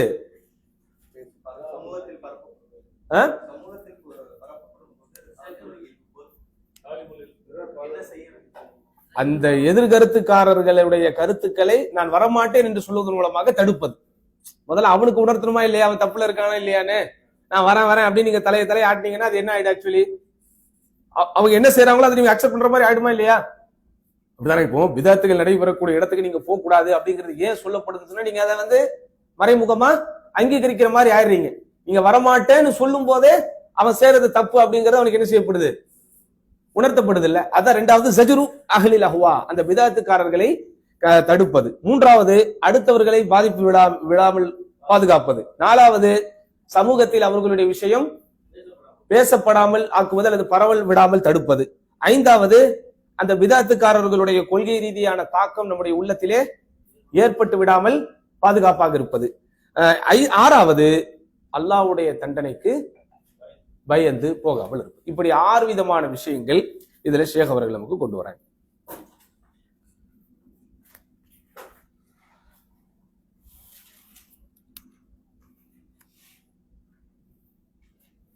சரி, அடுத்து ஷேக் அவர்கள் அடுத்ததா கொண்டு வர்றாரு, இந்த தர்க்கம் புரிவது, கருத்து வேறுபாடுகள் கொள்வது, இந்த கருத்து வேறுபாடு கொண்டவர்களோடு விவாதம் புரிவது, இதெல்லாம் இழித்துரைக்கப்பட்டது அல்லது தடுக்கப்பட்டது அல்லது குர்ஆன் சுன்னா அடிப்படையில் விமர்சிக்கப்பட்டது அப்படிங்கிறத பொறுத்த வரைக்கும் ஷேக் அவர்கள் என்ன செய்யறாங்க, 2 விஷயங்களை சொல்றாங்க. முதலாவது, பொதுவாகவே குர்ஆனுடைய சுன்னாவுடைய ஆதாரங்களை வைத்து பார்க்கும்போது இந்த விவாதங்கள் தடை அப்படிங்கறதான் சொல்லப்பட்டு பொதுவாகவே. அதுக்கு குர்ஆனுடைய வசனங்களை ஷேக் அவர்கள் ஆதாரமா கொண்டு வராங்க. சூரத்து ஷூராவுடைய 15வது வசனம், லா ஹுஜ்ஜத பைனனா வ பைனக்கும், லா ஹுஜ்ஜத பைனனா வ பைனக்கும், எங்களுக்கும் உங்களுக்கும் இடையில் இனி எந்த விதமான பேச்சுவார்த்தையும் இல்லை. ஹுஜ்ஜத் அப்படிங்கிறதுக்கு நேரடியான அர்த்தம் ஆதாரம் நம்ம சொல்லிக்கிட்டாலும் இந்த இடத்துல அதை எப்படி புரிஞ்சுக்கணும் அப்படின்னா, நீ ஒரு ஆதாரத்தை கொண்டு வருவது, நான் ஒரு ஆதாரத்தை கொண்டு வருவதுங்கிறது தான் இது. அப்ப நீ கொண்டு வந்து என்ன செய்ய போற, பேச போற. நான் கொண்டு வந்து என்ன செய்ய போற, விவாதிக்க போறோம். அப்ப லா ஹுஜ்ஜத பைனனா வ பைனக்கும், அப்படிதானே? அல்லாஹ்வை வணங்குன்னு நான் சொல்லிட்டேன். அல்லாஹ்வை என்னாச்சு, அல்லாஹ்வை வணங்குங்கள் அப்படிங்கிறது மார்க்கத்தினுடைய கட்டளை. அப்ப அதை எடுத்து செயல்படுவதுதான் உங்கள் மீது சுமத்தப்பட்டிருக்கிறேன். நான் அதுக்கு எதிரான விஷயங்களை கொண்டு வர அப்படிங்கிற மாதிரி வரும்போது குர்ஆன் முதல்ல என்ன செய்யுது, லா ஹுஜ்ஜத பைனனா வ பைனக்கும் தடுக்குது. அதே போன்று அல்லாஹ்வுடைய தூதர் ஸல்லல்லாஹு அலைஹி வஸல்லம் சொன்ன ஒரு ஹதீஸை ஷேக் அவர்கள் கொண்டு வருகிறார்கள். மா ضل قوم بعد هدى كانوا عليه الا اتل الجدل. நேர்வழி பெற்ற சமூகம், நேர்வழி பெற்ற சமூகம் எதுவும் வழிகேட்டை நோக்கி போனதில்லை, அவர்களுக்கு இடையில் அவர்கள் கருத்து வேறுபாடு கொண்டே தவிர. அப்போ நேர்வழியில் நிலை பெற்றிருந்த ஒரு சமூகம் எப்படி வழிகட்டிருக்கிறார்கள் அப்படிங்கறது அல்லாஹ்வுடைய தூதர் ஸல்லல்லாஹு அலைஹி வஸல்லம் சொல்லும்போது என்ன சொல்றாங்க, உத்துல் ஜதல். உத்துல் ஜதல்னா இந்த ஜிதால், இந்த கருத்து பரிமாற்றம் என்கிற பேரில ஒருவருக்கொருவர் செய்து கொண்ட விவாதத்தின் காரணமாகத்தான் அவர்கள் வழிகட்டு போயிருக்கிறார்கள் அப்படிங்கிற. ஆக்சுவலி அவங்க எல்லாம் நேர்வழியில நிலைத்து நின்றவங்க தான், நேர்வழியை பின்பற்றுபவர்கள் தான். இருந்தாலும் எதிரிகளிடம் போய் அமர்ந்து, விதத்துவாதிகளிடம் போய் அமர்ந்து அவங்க என்ன சொல்றாங்க அப்படிங்கிறத கேட்கலான்னு போய் அமர்ந்து கடைசியில் என்ன செஞ்சாங்க, அவங்க வழிகட்டு போனாங்க. இன்னைக்கு வரைக்கும் அப்படி நிறைய பேர் வழிகட்டு கொண்டு இருக்கிறார்கள். சரி, அதே போன்று குர்ஆனுடைய இன்னொரு வசனம் சூரத்துல் ஸுஹ்ருஃப்னுடைய 58வது வசனம், வகாலு அஆலிஹத்துனா கைர் அம் ஹு, எங்களது கடவுளர்கள் சிறந்தவர்களா அல்லது அந்த கடவுளா? மா தரபூஹு லக இல்லா ஜதலா, நபியே உங்களிடத்தில் அவர்கள் வீண் தர்க்கத்தை அன்றி வேறெதையும் கொண்டு வருவதில்லை. பல் ஹும் கௌமுன் ஹஸிமூன், இல்லை இல்லை, அவர்கள் தேவையற்ற முறையில் தர்க்கித்துக் கொண்டிருக்கிற ஒரு கூட்டம் தான். அப்ப அப்படின்னு அல்லாஹ் என்ன செய்யறான், இந்த தர்க்கம் செய்வது, விவாதங்கள் புரிவதை தடை செய்துதான் குர்ஆனில் வசனம் இறக்கியிருக்கிறான். சூரத்து ஸுஹ்ருஃப்னுடைய 58வது வசனம். அதே போன்று அலி ரலியல்லாஹு அவர்கள் சொன்ன ஒரு செய்தி வருகிறது, இய்யாக்கும் வல் ஹுஸூமா, தர்க்கம் செய்வதை விட்டு நான் உங்களை எச்சரிக்கை செய்கிறேன். ஃபஇன்னஹா தம்ஹகுத்தீன், இப்படி வீண் தர்க்கம் புரிவது என்பது மார்க்கத்தை என்ன செஞ்சிடும், அழித்து விடும் அப்படின்னு சொல்றாங்க. அதே போன்று அஹ்னஃப் இப்னு கைஸ் ரலியல்லாஹு அவர்கள் சொன்ன ஒரு கூற்று, கஸ்ரத்துல் ஹுஸூம தும்பித்துன் நிஃபாக ஃபில் கல்ப், அதிகமாக தர்க்கம் புரித்து கொண்டிருப்பது என்பது உள்ளத்தில் நயவஞ்சகத்தை ஏற்படுத்திவிடும். இதெல்லாம் பொதுவாகவே தர்க்கம் செய்வது கூடாது என்கிற கோணத்தில் குர்ஆனில் இருந்தும் ஹதீஸில் இருந்தும் சொல்லப்பட்ட விஷயம். இங்க எங்கேயுமே வழிகேடர்களிடத்துல, கொள்கை இல்லாதவர்களிடத்துல அல்லது இறை மறுப்பாளர்களிடத்துல அப்படிங்கிற எக்ஸெப்ஷன் ஏதாவது சொல்லப்பட்டிருக்கா? இல்லை. யாராக இருந்தாலும் அவங்க கிட்ட என்ன செய்யக்கூடாது, நீங்க தர்க்கம் பண்ணக்கூடாது அப்படிங்கிறது தான் இங்க சொல்லப்பட்டிருக்கக்கூடிய விஷயங்கள். அப்ப அதனால இந்த மாதிரியான ஆதாரங்களை ஷேக் அவர்கள் வரிசைப்படுத்தி பொதுவாகவே தர்க்கம் செய்வது கூடாது என்பதற்கான நிலைப்பாடுகளை நிறுவுகிறார். அதற்கடுத்து இரண்டாவது பகுதியை பொறுத்த வரைக்கும் ما كان النهي فيه والذم مقيدا بمجادلة أهل الأهواء خاصة.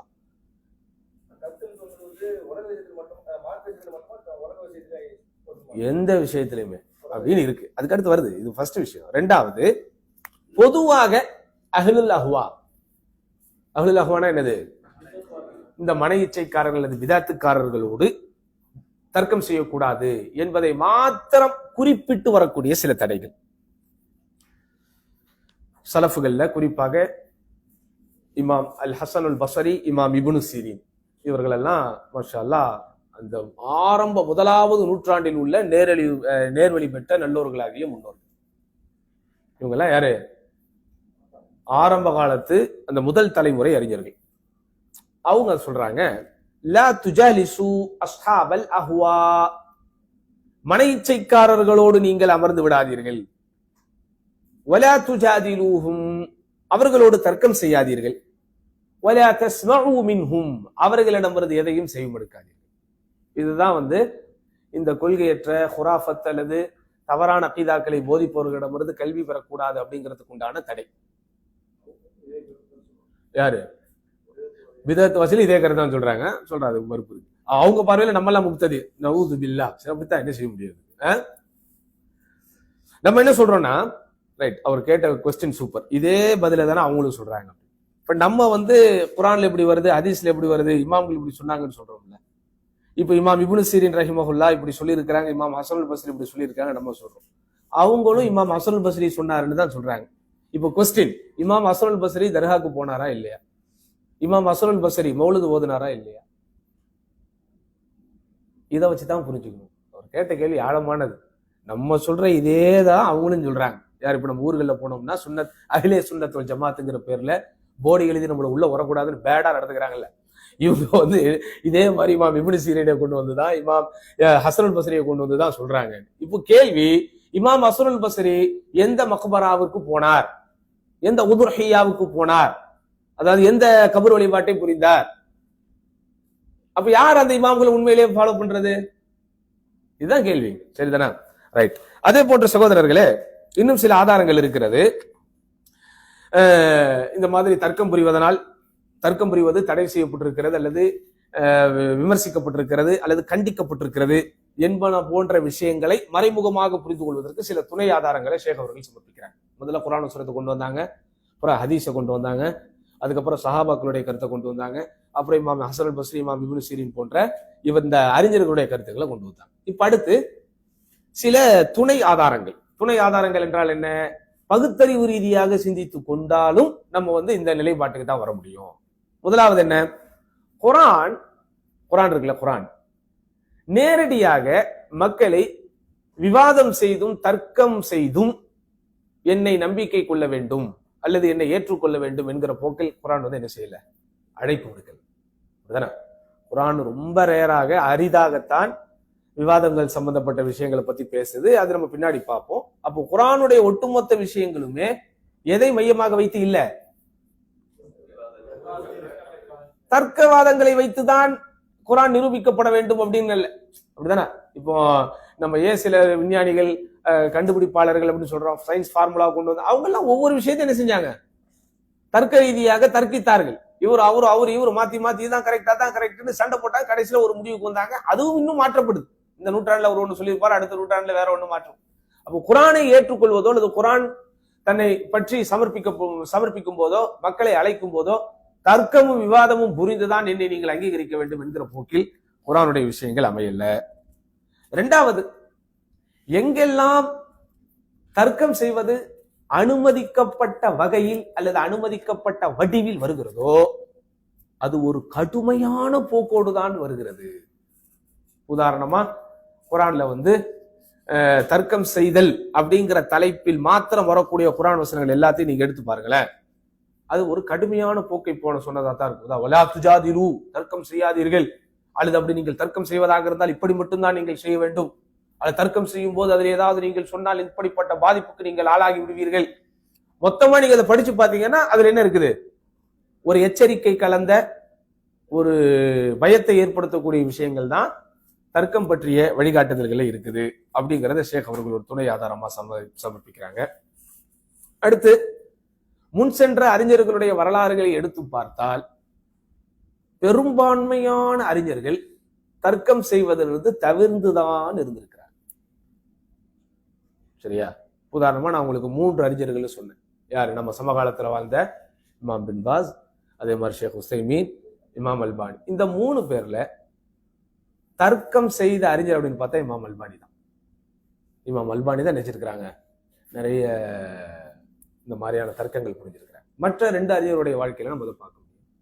இப்போ இவருடைய சமகாலத்தில் வாழ்ந்த அறிஞர்கள் நம்ம லிஸ்ட் அவுட் பண்றோம்னு வைங்க, அதுல தர்க்கம் செய்த அறிஞர் அப்படின்னு நீங்க எடுத்தீங்கன்னா 1-2 தான் போட முடியும். தர்க்கம் செய்யாத அறிஞர்கள் அப்படின்னு தான் நீங்க மற்றவங்க எல்லாத்தையும்.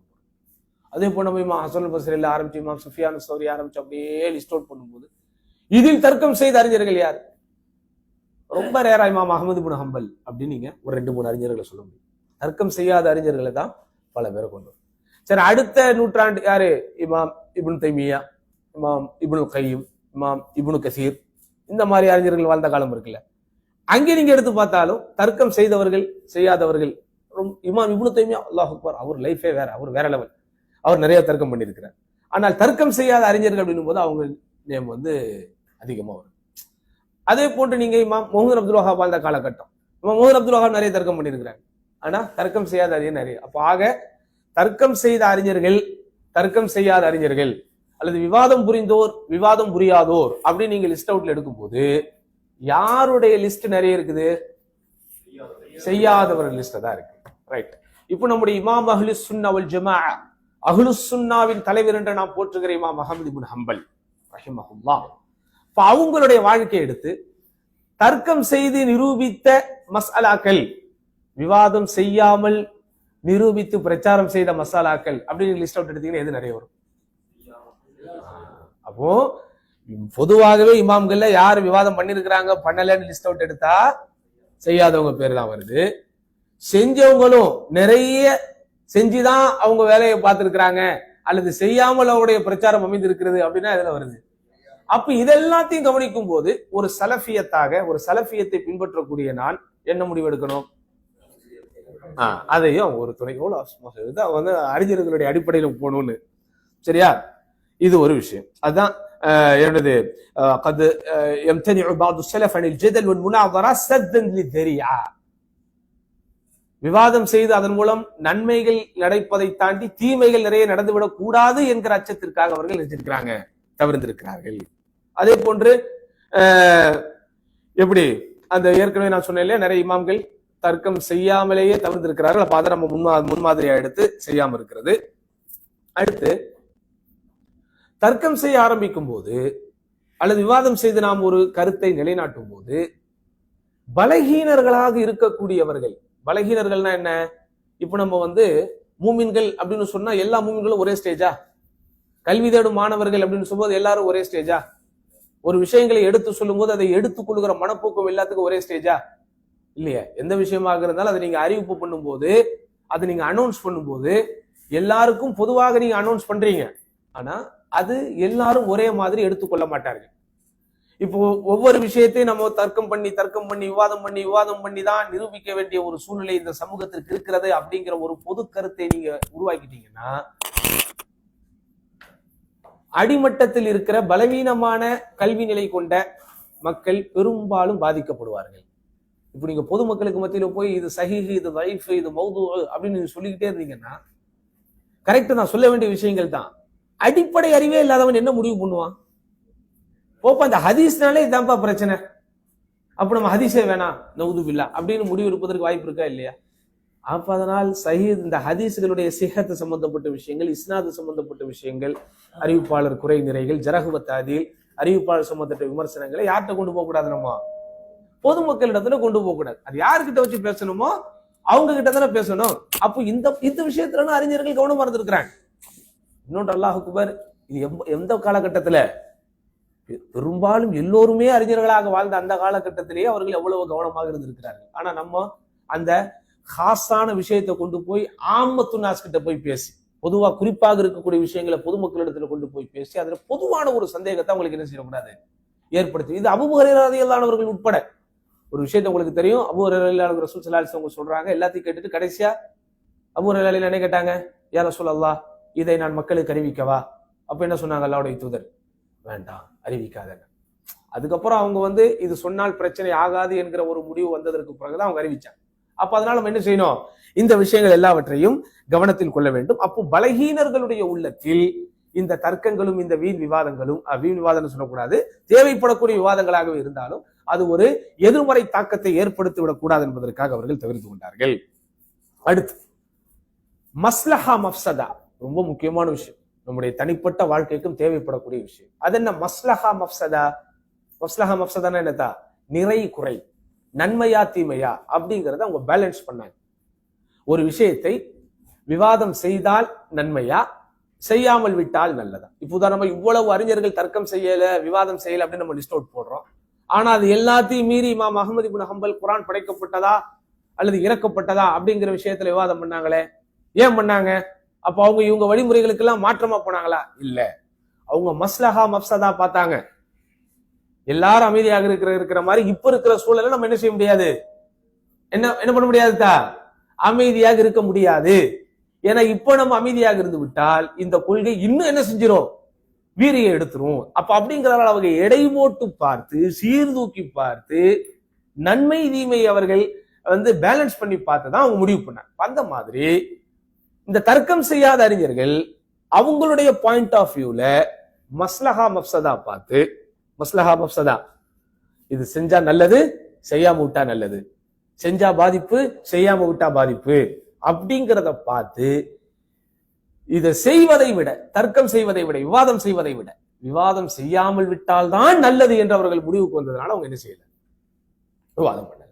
ஏன், நிறைய விஷயங்கள் இருக்கு. இப்ப எனக்கு இது விஷயமான ஆதாரங்கள் எல்லாம் தெரியும். ஆனா எடுத்து வைக்கும் போது அந்த ஒரு கோர்வை எனக்கு வரலன்னு வைங்க, என்னுடைய நாவன்மையில ஒரு பிரச்சனை இருக்குன்னு வைங்க, அன்னைக்குன்னு பார்த்து எனக்கு தொண்டை கட்டி இருக்குன்னு வைங்க, அல்லது அன்னைக்குன்னு பார்த்து எனக்கு என் ஒய்ஃபுக்கு ஒரு பிரச்சனை, அந்த பிரச்சனை என்னை ஒரு பாதிப்பு ஏற்படுத்திக்கிட்டு இருக்குன்னு வைங்க. இது எதை பாதிப்பு ஏற்படுத்துறோம்? இல்ல இன்னைக்கு ஒரு மூடு சரியில்லை, அதனால இன்னைக்கு நடந்த விவாதம் எல்லாம் கேன்சல், திரும்ப நம்ம நாள்ல இருந்து ஆரம்பிப்போம் அப்படின்னு சொல்ல முடியுமா? இதெல்லாம் ஒரு விஷயத்தை ஒரு மார்க்க ரீதியான விவகாரங்களில் ஒரு விவாதத்திற்கு அமர்ந்து விட்டால் அன்னைக்கு அவர் என்ன பேசுறாரோ அந்த பேச்சு தான் வீச்சு. அப்படிதானே? ஆமாவா இல்லையா? அப்ப அதனால் இது எல்லாவற்றையும் அவர்கள் கருத்தில் கொண்டு எந்த விதத்திலும் மார்க்கத்திற்கு சேவை செய்கிறோம் என்கிற பேரிலே போய் இறங்கி எந்த சேதாரமும் செய்துவிடக் கூடாது அப்படிங்கிற விஷயத்துல அவங்க கவனமா இருந்ததுனால அவங்க என்ன செய்யல, விவாதங்கள் புரியல. அதனால அவங்களுக்கு இல்மு இல்லை, அவங்களுக்கு தைரியம் இல்லை, துணிச்சல் இல்லை, ஆதாரத்தை எடுத்து வைக்கிற தெளிவுகள் அவங்களுக்கு தெரியல. அப்படிங்கிற முடிவுக்கெல்லாம் நம்ம அறிஞர்கள் ஆகப்பெரும் அறிஞர்களாக அவர்கள் வாழ்ந்தாலும் அந்த அறிவை தாண்டிய பக்குவம் அவர்களிடத்தில் இருந்ததனால், அந்த அறிவை தாண்டிய ஒரு குணநலன்களும் ஒழுக்கங்களும் அவர்களிடத்துல இருந்ததுனால அவங்க அந்த விவாதங்கள்லாம் ஈடுபடலை அப்படிங்கிறத நம்ம புரிஞ்சுக்கணும். சரி, இப்ப அடுத்து முக்கியமான ஒரு விஷயம்,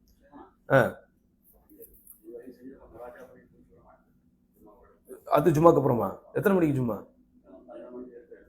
11 மணிக்கு நிப்பாட்டணுமா? இல்ல 11 மணிக்கு நம்ம ஃபர்ஸ்ட் செஷன் முடிக்கணுமா? இல்ல அந்த ஒரு பாயிண்ட முடிச்சுட்டு முராஜா பண்ணிடு. சரியா?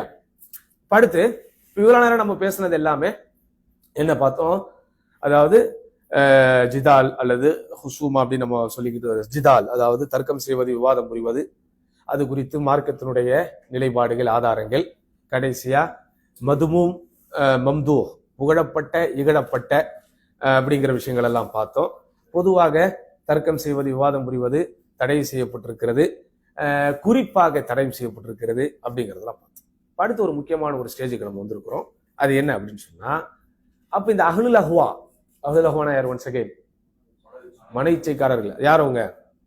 விதாத்துக்காரர்கள். அப்ப அவங்களை யாருமே கண்டுக்கல அப்படின்னா என்ன ஆகும்? சரி, ரைட்டு, இப்போ விவாதம் பண்ணக்கூடாது, அதுல இவ்வளவு பேணுதல் இருக்கு, இவ்வளவு பிரச்சனைகள் இருக்கு, இதெல்லாம் ஓகே. பிராக்டிக்கலா பார்க்கும்போது அவ்வளோ பேசிக்கிட்டு இருக்கான், உங்களுக்கு தயாரா, மேடை போட்டு உங்கள் இஸ்லாம் சரி என்று நிரூபிக்க தயாரா அப்படின்னு ஒருத்தன் கேட்கிறான். ஒரு இடத்துல கேட்டா பரவாயில்ல, போற பக்கம் எல்லாம் கேட்கிறான். இதை கேட்டுட்டு பொதுமக்கள் என்ன செய்யறான்? அவங்ககிட்ட கான்செப்ட் சரக்கு இருக்கிறதுனாலதான் நான் அவங்கள விடுக்கா பேசுறான் இப்படிங்கிற விஷயத்தை பொதுமக்கள் வரைக்கும் பேசிட்டு, நாளைக்கு என் பையனே நான் வாப்பா நீங்க பயான் பண்ணிக்கிட்டு அவங்க என்ன மாதிரி சவால் விட்டு பேசுறாரு அப்படின்னு சொல்ற ஒரு நிலை வந்துருச்சுன்னா அப்ப நான் என்ன முடிவு எடுக்கணும்? என்னத்தான் முடிவு எடுக்கணும்? அப்போ நான் சாட்டை எடுக்க வேண்டிய ஒரு நிர்பந்தங்கள் ஏற்படும். அப்ப அதை மட்டும் ஷேக் கொண்டிட்டு இருக்காருமா வரத மின் முஜாதலத்தி அஹ்லில் அஹ்வா வத்தர்ஹீஸ் ஃபி ذلك او الحث عليه. அதை சொல்லும்போது கூட இந்த மன இச்சைக்காரர்களோடு விவாதம் புரிவது சம்பந்தப்பட்ட விஷயத்தில் அனுமதி அளிக்கப்படுதலும் அதை ஆர்வமூட்டுதலும்.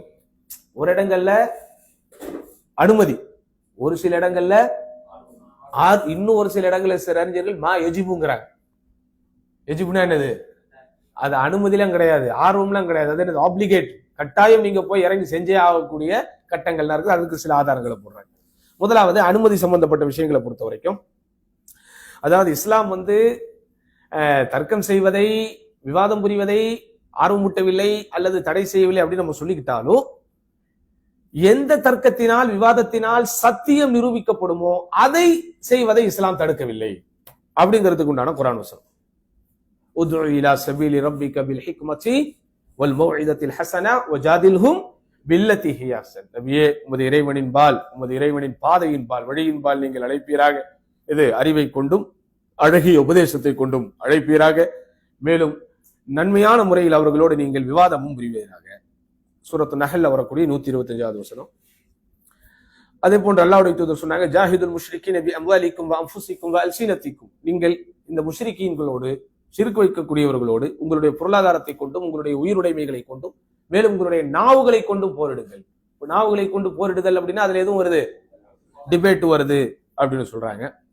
அதே போன்று அறிஞர்களில் சிலர், சலஃபுகளில் உள்ள அறிஞர்களில் சிலர் சொன்னதாக வருகிறது, எப்படி? நாதிரு அல் கத்ரியா பில் இல்ம், கதிரியாக்காரர்களோடு, கதிர் சம்பந்தப்பட்ட விஷயத்துல வழிகட்டாங்கல்ல, அந்த கதிரியாக்காரர்களோடு நீங்கள் அறிவை மையமாக வைத்து முனாவரா செய்யுங்கள், விவாதம் புரியுங்கள்.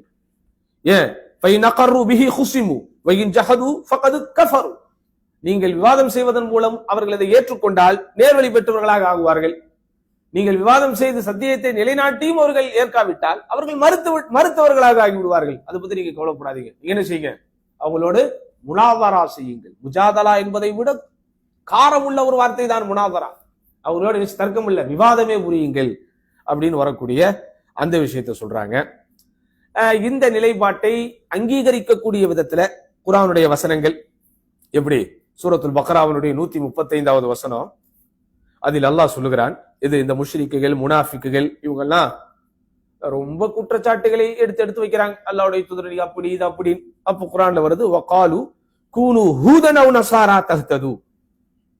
இப்படி நீங்கள் யூதர்களாகவோ அல்லது கிறிஸ்தவர்களாகவோ இருங்கள், அப்போதுதான் நீங்கள் நேர்வழி பெறுவீர்கள் அப்படின்னு அவங்க ஒரு விவாதத்தை எடுத்து வைக்கிறாங்க. விவாதமே கூடாது, அதை கண்டுக்கவே கூடாதுன்னா அதுக்கு பதில் வரக்கூடாது. ஆனா குர்ஆன்ல எப்படி பதில் வருது?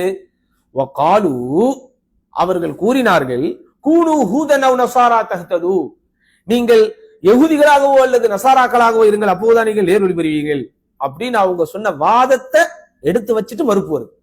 நீங்க நல்லா புரிஞ்சுக்கணும், விவாதமே கூடாது அப்படிங்கறதுதான் குர்ஆனுடைய நிலைப்பாடுனா அவர்கள் சொன்ன வாதம் என்ன வரக்கூடாதுங்க, அந்த அந்த அந்த கொஸ்டினுக்கு பதில் வரலாம், அது அல்லாஹ்வுடைய வழிகாட்டுதல். ஆனா அங்க என்ன இருக்கு பதிலோட சேர்த்து? அவங்க எதை வாதமாக எடுத்து வைத்தார்கள் அந்த வாதத்தை அல்லாஹ் வந்து பதிவு செய்கிறார். வாதத்துக்கு பதில் கொடுக்கறதுக்கு ஓகே, ஆனா அந்த வாதத்தை பதிவு செய்து விட்டு பதில் வருது அப்படின்னு சொன்னா அப்ப அது அக்செப்டட் தானே. அவங்க இப்படி சொல்றாங்க, கொல் நபியை நீங்கள் சொல்லுங்கள். அப்ப அல்லாஹ் வந்து யாரை, இது ஒரு தர்க்கம் தானே, இது ஒரு விவாதம் தானே.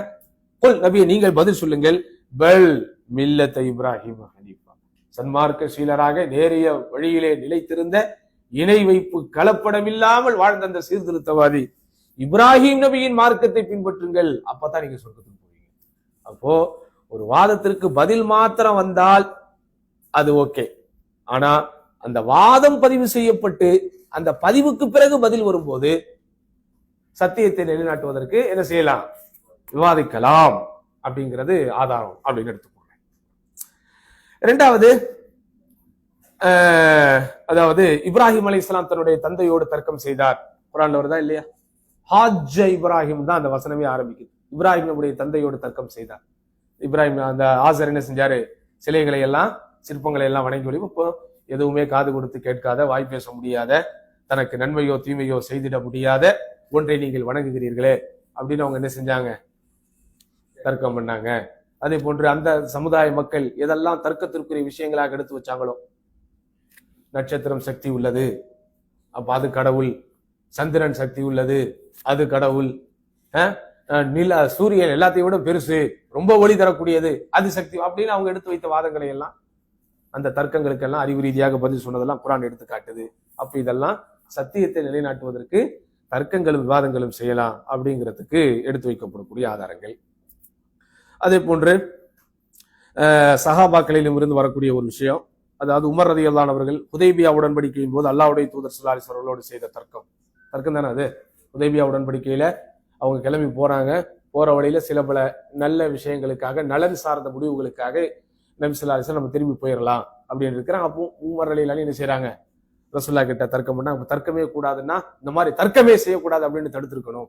ஆனா அல்லாஹ்வுடைய தூதர் ஸல்லல்லாஹு அலைஹி வஸல்லம் உமர் ரலியல்லாஹு அன்ஹு சொல்லக்கூடிய விஷயங்கள்ல நியாயங்கள் இருந்தும் சூழ்நிலையின் காரணமாக மௌனமாக இருந்தாங்கன்னு வரதான செய்து. அதே போன்று அபூபக்கர் ரலியல்லாஹு அன்ஹு அவர்களோடு நடைபெற்ற அந்த தர்க்கம், அதே மாதிரி அந்த பிளேக் நோய் சம்பந்தப்பட்ட ஒரு விஷயம் வரும்போது அபூ உபைதா ரலியல்லாஹு அன்ஹு அவர்களோடு நடைபெற்ற அந்த விவாதம் தர்க்கம், இப்படி நிறைய விஷயங்கள்லாம் வருது தானே. அதே போன்று இப்னு அப்பாஸ் ரலியல்லாஹு அன்ஹு அவர்கள் செய்த அந்த ராஃபிலாக்களோடு, அந்த ஹவாரிஜிகளுக்கு எதிராக அவங்க செய்த தர்க்கம், இதெல்லாம் ஆதாரமா போட்டு சத்தியம் சார்ந்த விஷயங்களை நம்ம நிலைநாட்டுவதற்கு செய்யலாம். அப்ப இது எல்லாத்தையும் போட்டுட்டு தான் ஷேக் அவர்கள் முடிவுரையில என்ன சொல்றாங்க, அல் ஜிதாலு நௌஆனி மஹ்மூதுன் வ மத்மூம். முதல்ல ஆரம்பிக்கும் போது மதுமூம் மஹ்மூதுன்னார், ஆனா அந்த கன்க்ளூஷனுக்கு வரும்போது மஹ்மூது மதுமூம். ஏன்னா சமுதாயத்தில் விவாதங்கள் செய்து தர்க்கங்கள் செய்து சத்தியத்தை நிலைநாட்டினால்தான் அது ஒரு சமூக பலன் அப்படிங்கிற ஒரு முடிவு ஒருமையானால் அந்த இடத்துல விவாதம் செய்வதுங்கிறது தான் முதலாவது இடம். அதுக்காக விவாதம் செய்யாட்டா அவங்க பாவிகள் ஆவாங்க அப்படின்னா நம்ம சொல்ல முடியாது. சரிதானே? ஏன்னா ஏற்கனவே நம்ம நிறைய விஷயங்களை பார்த்தோம். அவங்க பல விஷயங்களை கணக்கு உதாரணமா என்னதான் நம்ம விவாதம் பண்ணாலும் இப்ப இருக்கக்கூடிய சிச்சுவேஷன்ல ஓப்பனாவே ஒரு விஷயத்த சொல்றேன். ஒரு பிதாத்துக்காரருக்கும் ஒரு அஹ்லு சுன்னாவுடைக்கும் மத்தியில விவாதம் நடக்குது. இந்த தரப்புல இருந்து 150 பேர், அந்த தரப்புல இருந்து 150 பேர்னு வைங்க. ஆனால் பதிவு செய்யப்பட்ட அந்த வீடியோக்களை வெளியிடும் போது எப்படி வெளியிடுறாங்க இவங்க? இங்க கட் பண்ணி அங்க ஒட்டி, அது அவங்க சத்தியம் அங்கே நிலைநாட்டப்பட்டிருந்தாலும் இது அவர்கள் சமர்ப்பிக்கக்கூடிய ஒரு சூழ்நிலையின் போது சில சாதுரிய நடவடிக்கைகளை அவர்கள் எடுக்கிறார்கள், அல்லது சில வினோதமான விஷயங்களில் அவர்கள் அங்கே ஈடுபட்டு இருக்கிறத இல்லாத மாதிரி இல்லாததை இருக்கிற மாதிரி காட்டினா என்ன ஆவீங்க? ஒன்றும் இல்லை. திரும்ப பொலிட்டிக்ஸ் பேசணும்னு நினைக்கக்கூடாது. நீங்க சப்ஜெக்டுக்காக சொல்றேன். நேற்று நம்ம தமிழ்நாட்டில் ஆளுநர் உரை, இதை எப்படி இன்னைக்கு ரிவீல் பண்றாங்க? நம்ம அதை எப்படி ரிவீல் பண்றோம்? அதாவது ரெண்டு சார்பு உள்ளவங்க அதை எப்படி ரிவீல் பண்ணுவாங்க? இவ்வளவு நாளா அவர் ஆளுநரை ஓட ஓட விட்டாரு, இன்னைக்கு ஆளுநருக்கு இவங்க கட்டுப்பட்டாங்கன்னு இவங்க. இவ்வளவு நாளா அவங்க கொடுத்ததை அவர் படிக்கவே மாட்டேன்னு இவங்கள ஓட விட்டாரு. ஆனா நேற்று வந்தவர் என்ன செஞ்சாரு? இவங்க எழுதி கொடுத்ததை அப்படியே படிச்சாரு.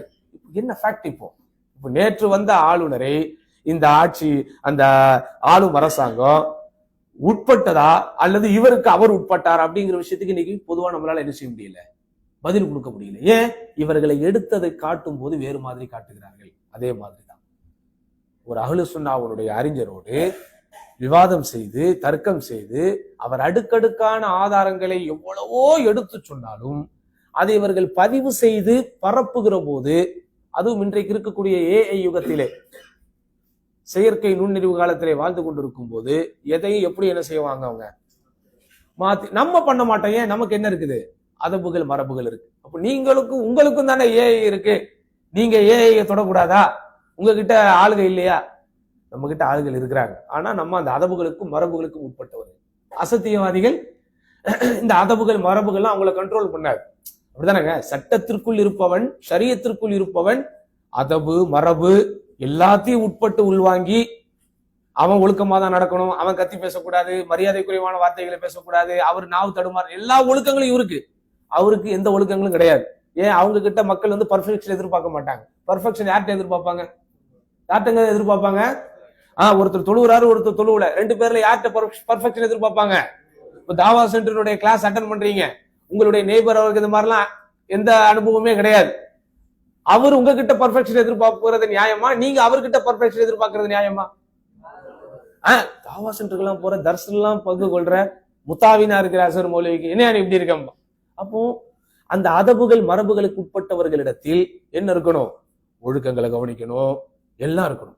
அவங்க கிட்ட எந்த ரூலுமே கிடையாது. அவன் என்னடா வருதுன்னு பார்த்துக்கிட்டே இருப்பான். கரெக்டா அதை எடுத்து தட்டி ஒட்டி வெட்டி வேற மாதிரி பரப்பும் போது அப்ப அங்கே நன்மைகள் வரும் என்று எதிர்பார்ப்பதை விட எங்கன்னா நடக்குதுங்க. அப்ப இன்னைக்கு ஒரு டாபிக்ல ஒரு அஹ்லு சுன்னாவுடைய ஒரு தாயி, ஒரு ஆலிம் விவாதம் செய்யலாமா செய்யக்கூடாதா அப்படின்னா மஸ்லஹா மஃப்சதா அடிப்படையில நான் என்ன முடிவு எடுக்க முடியும் சொல்லுங்க? நீங்க என்ன முடிவு எடுப்பீங்க? வேண்டாம் அப்படிங்கிற முடிவு தான் நம்ம எடுக்க முடியும். சரிதானா? அப்போ அது எல்லாத்தையும் நம்ம என்ன செய்யணும் கவனிச்சுதான் மஹ்மூதுன் என்றும் மதுமூமுன் என்றும் சொல்லப்படுகிறது. மேலும் அடுத்து எந்த இடங்களில் எல்லாம் ரத்து கொடுப்பது தடை செய்யப்பட்டது அப்படிங்கிற விஷயத்துக்கும் ஷேக் அவர்கள் சில விஷயங்களை சொல்றாங்க. அதை நம்ம என்ன செய்வோம் இன்ஷா அல்லாஹ் ஜும்மாவுக்கு அடுத்து முடிப்போம். ஒரு சின்ன குலாசானா என்னத்தா? ஒரு சம்மரி. நான் சொல்றதை விட உங்களை யாராவது சொன்னா நல்லா இருக்கும். யார் சொல்றீங்க? இவ்வளவு நேரம் நம்ம பார்த்த இந்த தலைப்பில் ஒரு சம்மரியாக குலாசா யார்த்த சொல்றீங்க? மாஷா அல்லாஹ். நிசார் பாய் சொல்லுங்க. நிசார் பாயின் பேர் சொன்னது யாரு? அலிபாய். இதுக்கே ஒரு தர்க்கம் பண்ணணும் போல இருக்கு. இப்போ போற பக்கம் பார்த்தா அலிபாய் சொல்லுங்க. அலிபாய் பிஸ்மில்லா. மைக் வேணுமா?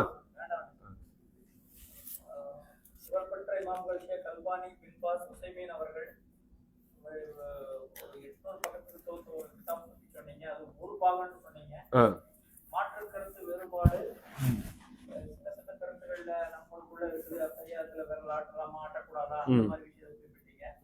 4 அடிப்படை விஷயங்களை சொன்னீங்க. அதுல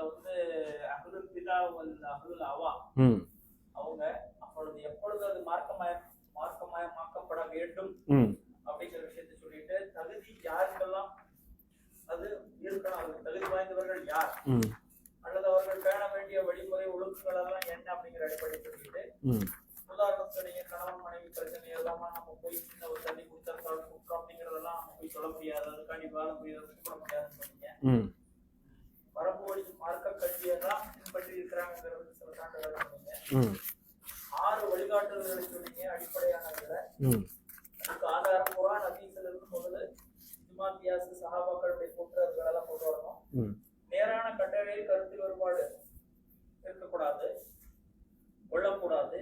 அதுக்கு கலிஃபாக்கள் ஆட்சி குர்ஆன் ஒன்று திருத்தப்பட்டது இந்த மாதிரி விஷயங்கள்ல நம்ம மாற்று கருத்து சொல்ல முடியாதுன்னு சொன்னீங்க. மாற்றமான கருத்து அல் குர்ஆன் ஹதீஸ் கொண்டு வருதல், வெளியேற்றுதல். உதாரணத்துக்கு ஷாஃபி மதஹப் சார்ந்தவர் அப்படிங்கிறதுனால அவரை ஒரு தர்க்கம் புரியக்கூடியவர் அப்படின்னு சொல்ல முடியுமா அப்படின்னு சொன்னீங்க. அப்புறம் எழுதிய நூல்களுடைய ஆய்வுகள் அதை படித்து விட வேண்டும், முழுமையாக படிக்கணும் அப்படின்னு சொன்னீங்க. மிகைப்படுத்தப்பட்ட வார்த்தைகளை பயன்படுத்துதல். ம் அப்புறம் எந்த இடம், காலம், சூழல், அது மனாஃபிக்கள் அழிவை பத்தி சொன்னீங்க அந்த பாடம். அப்புறம் திருமதி ஷஹீதாக்கப்பட்ட அந்த கொலை செய்யப்பட்ட அந்த சம்பவத்தை குறிப்பிட்டீங்க. ம் இப்னு தைமியா சிறைவாதம் பண்றது அதை பத்தியும் சொன்னீங்க. அப்புறம் இதுல சில அம்சங்கள் இருக்கிறது, குறிப்பிட்ட அம்சங்கள். அந்த 6 விஷயங்கள் வந்து சரியா சொன்னாங்க இல்லையா, முக்கியமான 6 விஷயம். ம் வேற ஒவ்வொருத்தரும் மற்றவங்க சொல்லுங்கத்தா. சரி, அலிபாய் ஆரம்பிச்சாருங்கிறதுக்காக அலிபாயே அடுத்தாலும் சொல்லுங்க. அந்த 6 விஷயங்கள் தர்க்கம் செய்வதில் கவனிக்க வேண்டிய 6 விஷயம். ஒவ்வொன்றும் முதலாவது ஆ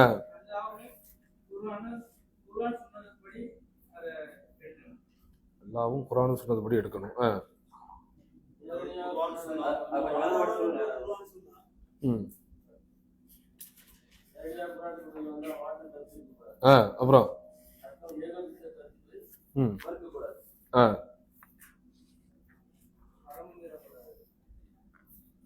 வரம்பு மீறக்கூடாது. அப்புறம் சொல்லுங்க அஹமது கான் சாப், ஏதாவது சொல்லுங்க.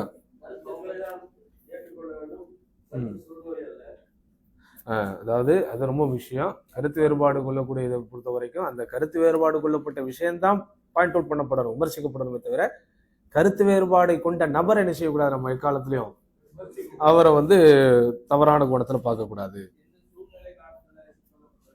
அப்படிங்கிறத கவனிக்கணும். அதுக்கு அடுத்து நம்ம வந்து இந்த தர்க்கம் செய்யக்கூடாது அப்படிங்கிற ஒரு விஷயத்துல உதாரணமா அவங்கள விட்டு நம்ம வந்து விலகணும் அப்படின்னு முடிவெடுக்கிறாங்க அறிஞர்கள். எந்த அடிப்படையில முடிவெடுக்கிறாங்க? அப்படி முடிவெடுக்கிறதுனால என்னென்ன விஷயங்கள் அங்க நடக்குது? அது 6வது விஷயம். முதலாவது விஷயத்தை பொறுத்த வரைக்கும் என்னது? முதல்ல தத்பீக்குல் வலா அல் வலா வல் பரா, அல்லாஹ்வுக்காக நேசித்தல், அல்லாஹ்வுக்காக வெறுத்தல் அப்படிங்கறத நாங்க என்ன செய்யறோம்? நிலைநாட்டுறோம். அதுக்கு அடுத்து என்னது? அந்த அந்த நான் வரமாட்டேன் அல்லது நான் உட்கார்ந்து கேட்க மாட்டேன்னு சொல்வதன் மூலமா அவருக்கே கண்டிக்கிறோம் நம்ம, அப்படிதானே? இப்ப உதாரணமா திருமண சபைகள் உட்பட எங்கெங்கெல்லாம் மார்க்க முரண்பட்ட விஷயங்கள் இருக்குதோ அந்த இடத்துல போகக்கூடாதுன்னு நம்ம முடிவு எடுக்கிறதுக்கு என்ன காரணம்? அதாவது அவங்க செய்யறது தப்பு, ஆனா அந்த தப்புக்கு நம்ம அங்க போய் உட்கார்ந்துட்டோம்னா நம்ம அதுக்கு சாட்சி ஆயிடுவோம். அப்ப நம்ம போகாத போது ஏதோ ஒரு வகையில் அவங்களை என்ன செய்யறோம், நம்ம அந்த இடத்துல கண்டிக்கிறோம் அப்படிங்கிறது அங்க நிலைநாட்டப்படுது. அப்ப அது மாதிரிதான் இதுவும். அதுக்கப்புறம் பொதுமக்களுக்கு மத்தியில அது வந்து பரவலாகக்கூடாது, ஈமான் பலகீனமா இருக்கிறவங்க தாக்கம் பெற்றக்கூடாது, அல்லது அது நம்முடைய உள்ளத்திலேயே நமக்கே தெரியாமல் ஒரு தாக்கத்தை என்ன செய்யும், அது ஏற்படுத்தும். அதுக்கு நான் உங்களுக்கு இந்த அரபு கம்யூனிட்டியில இருக்கக்கூடிய சில பேர் நாத்திக சிந்தனைக்குள்ள போறாங்க அப்படிங்கிறத அவங்களே கவலைப்பட்டு சொல்றாங்க. அதே மாதிரி ஏன் அவங்க தௌஹீதை பத்தி திரும்ப திரும்ப திரும்ப பேசிக்கிட்டு இருக்கிறாங்க அப்படின்னா, எந்த இடத்தில் இல்திசாம்னு என்னது, மார்க்கம் ஒழுக்கம் பேணப்படுதோ அந்த இடத்துலதான் ஷைத்தான் வந்து என்ன செய்வான், அதிகமாக கவனம் கொடுப்பான். அப்படிதானே? இப்பயும் எந்த இடத்துல நம்ம வந்து எதிரிகள் வந்து ஆட்களையும் அவங்களுடைய ஆயுதத்தையும் அதிகம் பயன்படுத்துவாங்கன்னா எந்த இடத்துல அவங்களுடைய எதிர்ப்புகள் கடுமையா இருக்குதோ, அப்ப அந்த மாதிரி ஆல்ரெடி மார்க்க முரண்பட்ட விஷயங்கள்லயும் கொள்கை முரண்பட்ட விஷயங்கள்லயும் விழுந்திருக்கிறவன அவன் பெருசா என்ன செய்ய வேண்டியது இல்லை. அவனுக்கு வந்து அவன் எதில் இருக்கிறான் அதை அவனை கண்டினியூ பண்ண வைக்கணும், அவ்வளவுதான். ஒருத்தன் தொழுவாம இருக்கிறான், வட்டி வாங்கக்கூடியவனா இருக்கிறான், அல்லது அல்லாஹ் காப்பாத்தவன் ஷிர்க் வைக்கக்கூடியவனா இருக்கிறான் அப்படின்னா ஷைத்தானுடைய ஒரே அஜெண்டா என்னது, அவன் எந்த நிலையில இருக்கிறானோ அந்த நிலையில அவனை கண்டினியூ பண்ண வைக்கணும். அப்படியே வட்டியில இருந்து மீண்டானா ரைட், அவனை வந்து மது குடிக்க விடாம மதுல இருந்து அவனை மீட்டக்கூடாது. அப்படியே மதுல இருந்து மீண்டானா சிறுக்குல இருந்து அவனை மீட்டக்கூடாது. அப்படிங்கிற குறைந்தபட்ச செயல் திட்டம் தான். ஆனா தௌஹீது, அகீதா, இபாதத், அஹ்லாக், சுன்னா எல்லாம் இருக்கிறவங்க கிட்ட தான் ஷைத்தான் என்ன செய்யணும், அதிகமான ஆயுதங்களையும் அதிகமான ஏற்பாடுகள். அதனால பாதுகாக்கப்பட்ட ஒரு சூழல்ல இருக்கிறவங்க கிட்ட எந்த விதத்திலும் நம்ம பாதுகாப்பை இழந்துடக்கூடாதுங்கிறதுனாலதான் எங்க அறிஞர்கள் திரும்ப திரும்ப என்ன செய்யறாங்க, தௌஹீதை பற்றி பேசிக்கொண்டே இருக்கிறார்கள். நம்ம ஒரு நடைமுறை உதாரணத்தெல்லாம் சொல்றோம். சரி ஷேக்னா, ஒரு நிமிஷம் சார். ரைட், அப்போ அடுத்த அமர்வு ஷேக் ஃபضل يا شيخنا اعتبار الكلمات والتوجيهات والارشادات